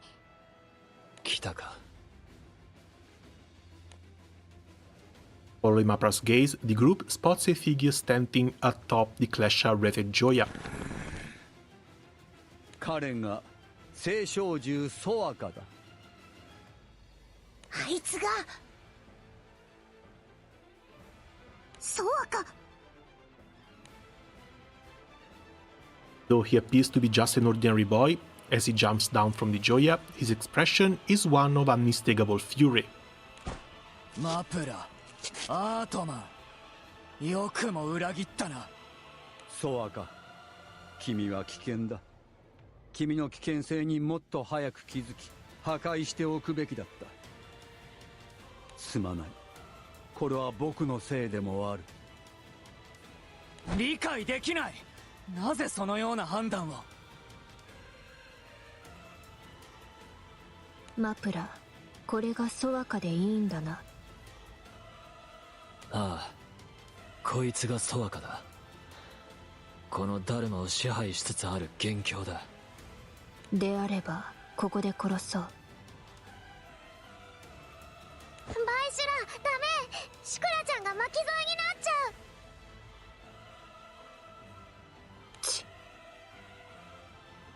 う。頭数だけは立派だな。それゆえに慢心しやすいようだ。お前たちなど俺の敵ではない。ソアカ。As the girl with two faces groans in pain, Svaha runs a hand across her features. 大丈夫か、サンカラ。at that moment. ああ、大丈夫じゃ。もう問題ない。顔が元に戻った。これは一体我らは何を見せられているんじゃ。I have a guess. One of the Divine Temple staffers wanted to become one of the Divine Generals, hoping for this upgrade. She accidentally entered in here where the Primal Beast of Desire gave her her new identity. And because of this new identity, she basically turned into the cat Zodiac, or at least the cat Zodiac wannabe.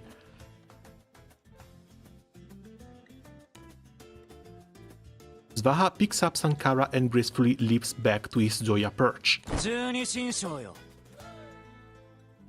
なんじゃ。ここは引いておいてやる。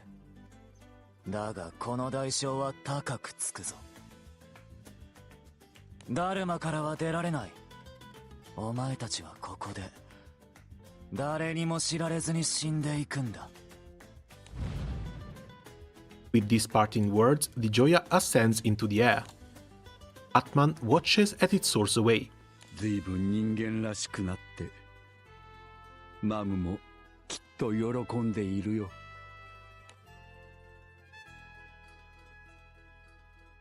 To be continued.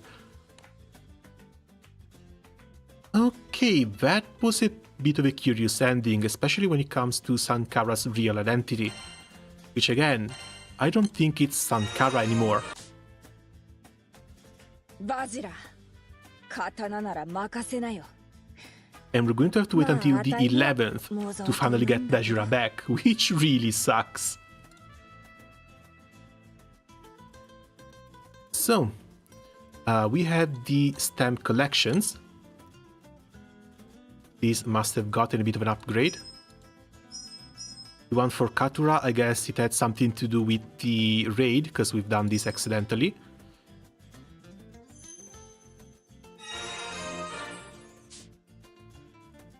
That's Kumbira's request, Divine Cat Vengeance. Last piece is going to be the Essence of Mortals, story to unfold. Man is not beast, nor beast man. 'Tis a line as certain as the stars above. Yet man may become beast and beast man. Thus the line twixt them becomes a tenuous divide. Two wishes exist, but one only may be granted. Once granted, the line turns to thread. What shall this thread bind together? 700 year long desire reaches its culmination, and again, Sankara and Shura look like twins, but it's a bit weird that they're voiced by different people. Nexus Labyrinth Dharma, here's the wishes of all. This is for the event exclusive character.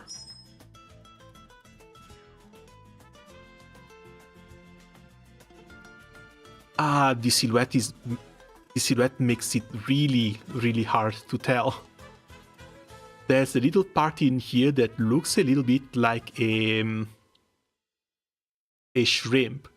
The head of the shrimp and the little arms. But this can't be it. There's absolutely no way Friday is involved in this.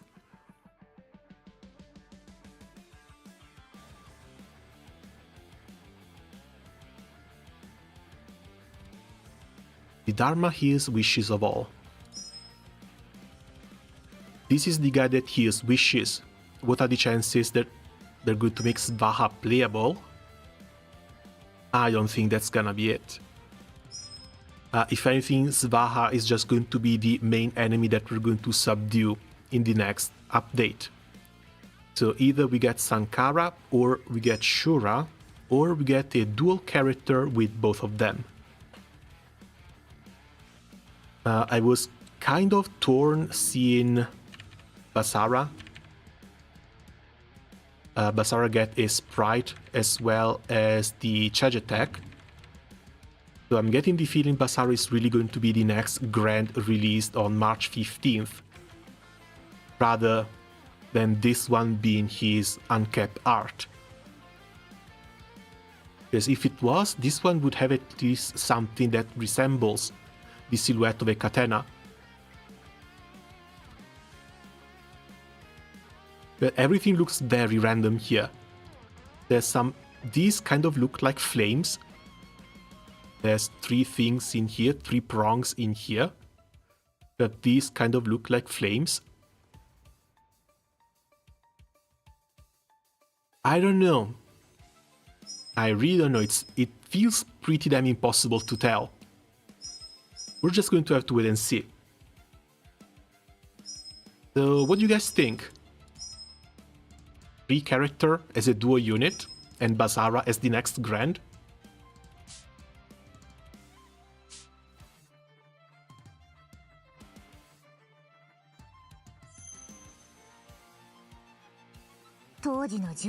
What's next? Another stamp, join 10 raid battles. These are going to be really easy to do, but later. And it's just 3. The last 4 will be available from March 11th. At this point, anything's possible. Yeah, but it's still fun to speculate. So for the stamps, we just need to get into 10 raids. The smart move would be making the old dog a free unit, so it might not be that. Now, apparently a lot of people were waiting for the male Zodiacs to finally be released. Honestly, it feels like a bit of a cop-out that the only male Zodiac we know about is Basara. They haven't even bothered designing another one or another 2. Instead, they just use the female Zodiacs as stand-ins for the explanation.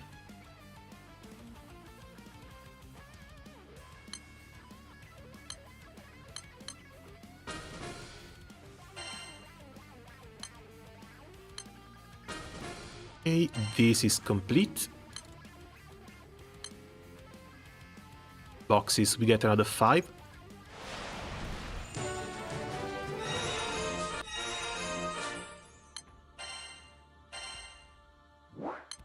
And now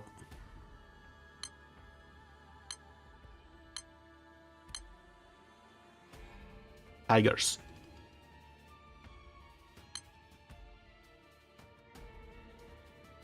Oh, the specialty also stays the same. Why list it if it doesn't change?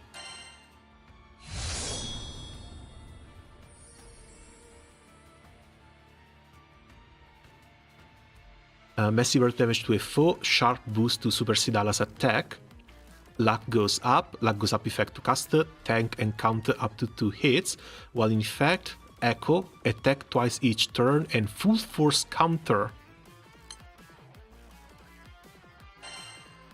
Okay, that's pretty nice. Especially if you can do it after a charge attack, because it's only a buff.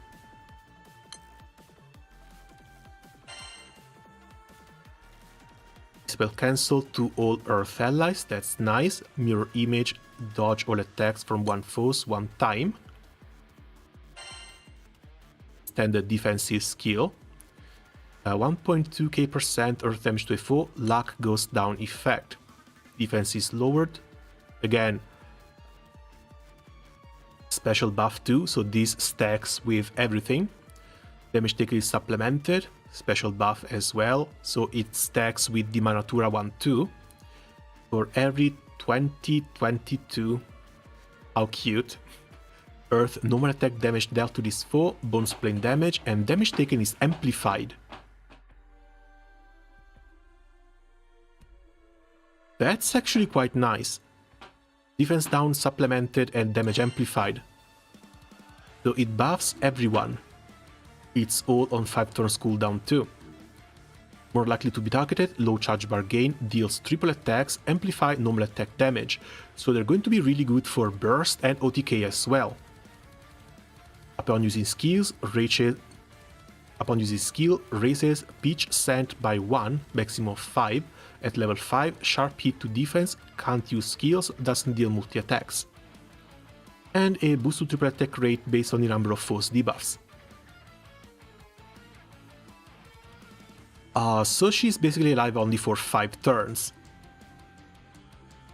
Maybe a little bit longer if you take this one out.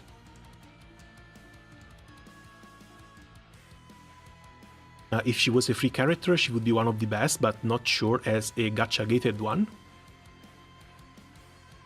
She's still one of the Divine Generals, and it's one of the collections that people go for a lot. Then again, luck goes down, maybe you can cast just once. Bringer of Prosperity. They just had to add the pun in here. You turn this off. Yeah, if you turn this off, they can stay up for like 10 turns.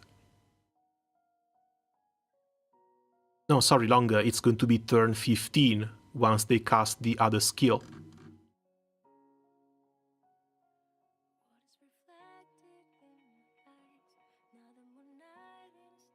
But there had to be something to take this one out. Because if they get locked down once this reaches 5, that's fine. But then they should only stay locked down for like 1 turn, or maybe 2, if you really want to kind of kill them. But with this, yeah, they're basically a burst character. You're not really going to get them out. You're not really going to get them out of a burst team.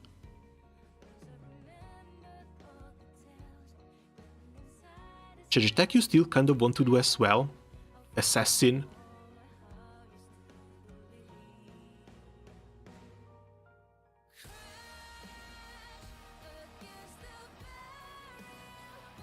But yeah, luck goes up is absolutely insane.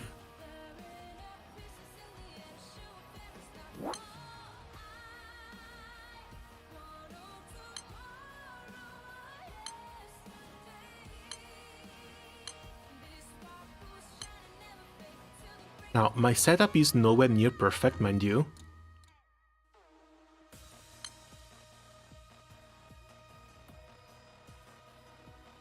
But let's see what she does. Well, let's see how they do.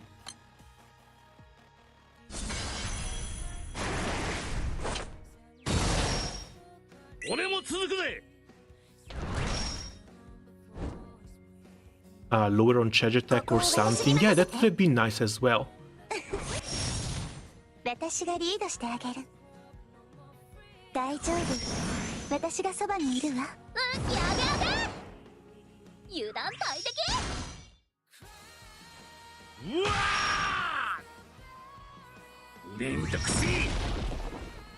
But this is like an entire team that does double strike now.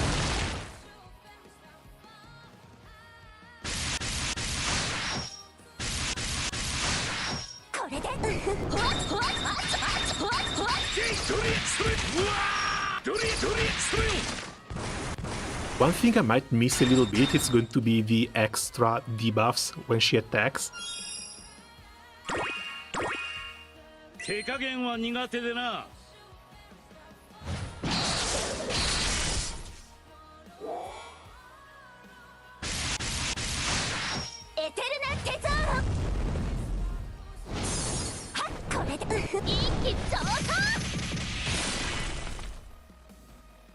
$5 million charge attack, 2 million assassins right after.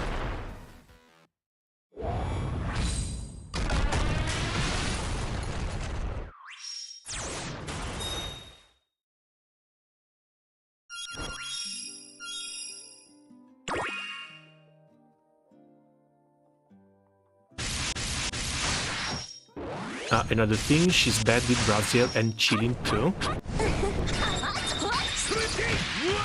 Chilin I can see, because she can't cast skills, and it's kind of pointless for her to try and cast more. 幸運を送ってあげるね。 This still has a pretty long duration though.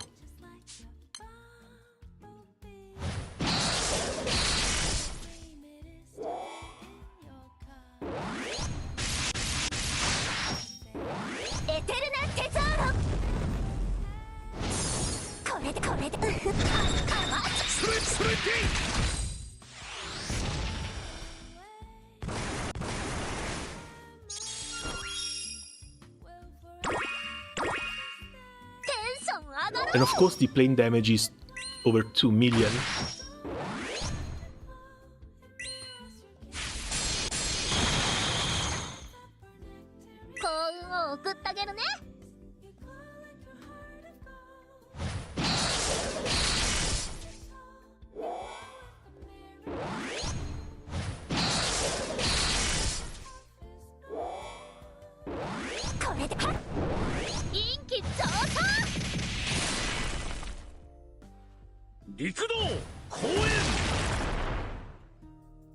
Oh, the double strike is over already.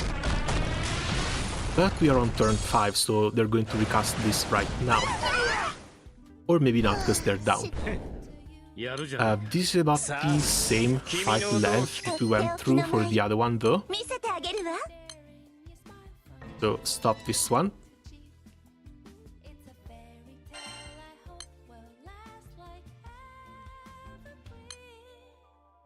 Oh, trying to find it back here is going to be a problem though.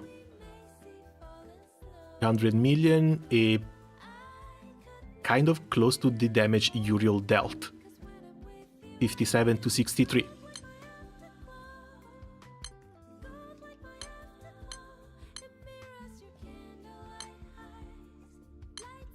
It would be nice to have a search function here.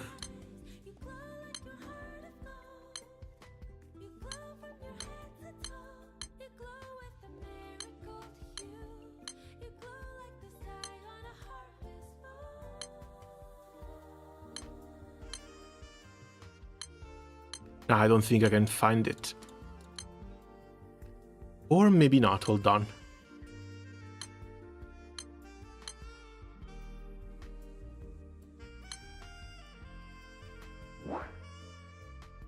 Probably best to just try it somewhere else. Still, she's a short burst type unit, and I think she's going to be pretty decent at exactly that, short bursts. While her counterpart doesn't get the assassin on turn 1, so maybe she can help in this regard.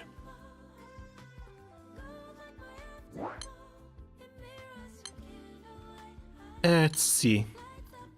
Attack to replace Koku.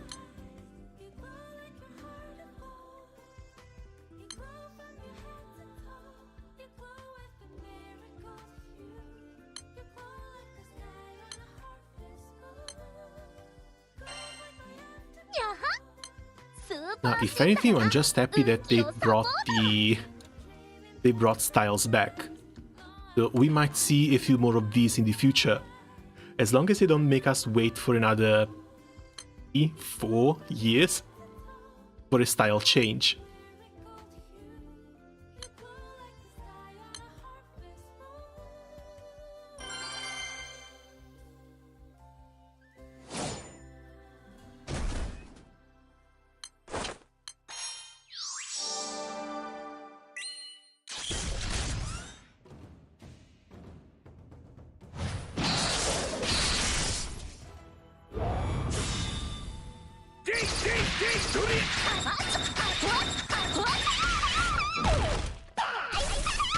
Yeah, the normal damage amp, you also see here.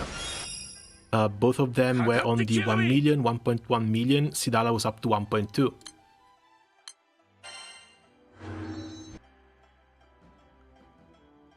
And this is just a standard 1-button OTK. Add plus marks, 9 million, that's not that bad. Sadly, it still falls short to Pengi, but 9.5 is not that bad. I still think for longer fights, if you don't have access to other Earth units, it might be you might be better off just switching to the default style. Because like this, they actually have Dispel, Attack Defense Down, Self buffs, plus Dodge, Substitute, and a new buff that I haven't seen yet. Amplify, normal attack damage and skill, 2-hit flurry, 800% or damage to foes after normal attacks, can only be used when silver stripes and golden stripes are at 3 and can't be recast. How does she get silver and golden stripes?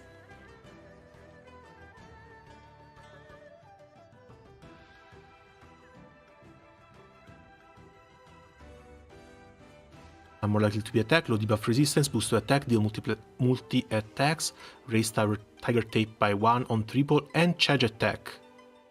Was the raise on charge attack here already, or is this new?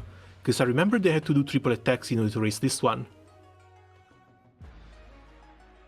Based on level, hit to force attack and defense, supplements damage. Double strike if she doesn't attack, that's always been here. When Earth MC uses a buff skill, Earth damage to a foe removes 1 buff, raises silver stripes by 1. When Earth MC uses a skill, Earth damage boosts to triple attack and raises golden stripes. Yeah, the 5-star version is still better. Like, a lot better. For anything that's long fights. Because with this one, if you want to burst, you still need to give her the assassin, which comes 1 turn after you use the Feng Shui.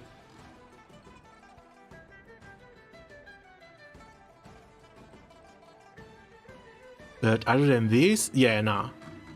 Super Sidala, it's decent for quick bursts, but I wouldn't use this for anything longer than like 3 turns, 4 turns, maybe. Already if you need something for turn 2, the other version is likely going to be better. Assassin on charge attack is also nice, just maybe to help with full autos.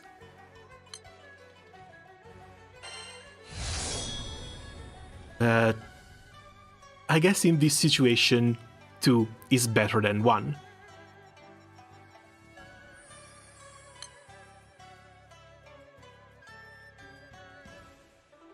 Ah well, a bit disappointing, but I don't know what we were expecting. So, when was the live stream? Live stream was on the 8th, correct?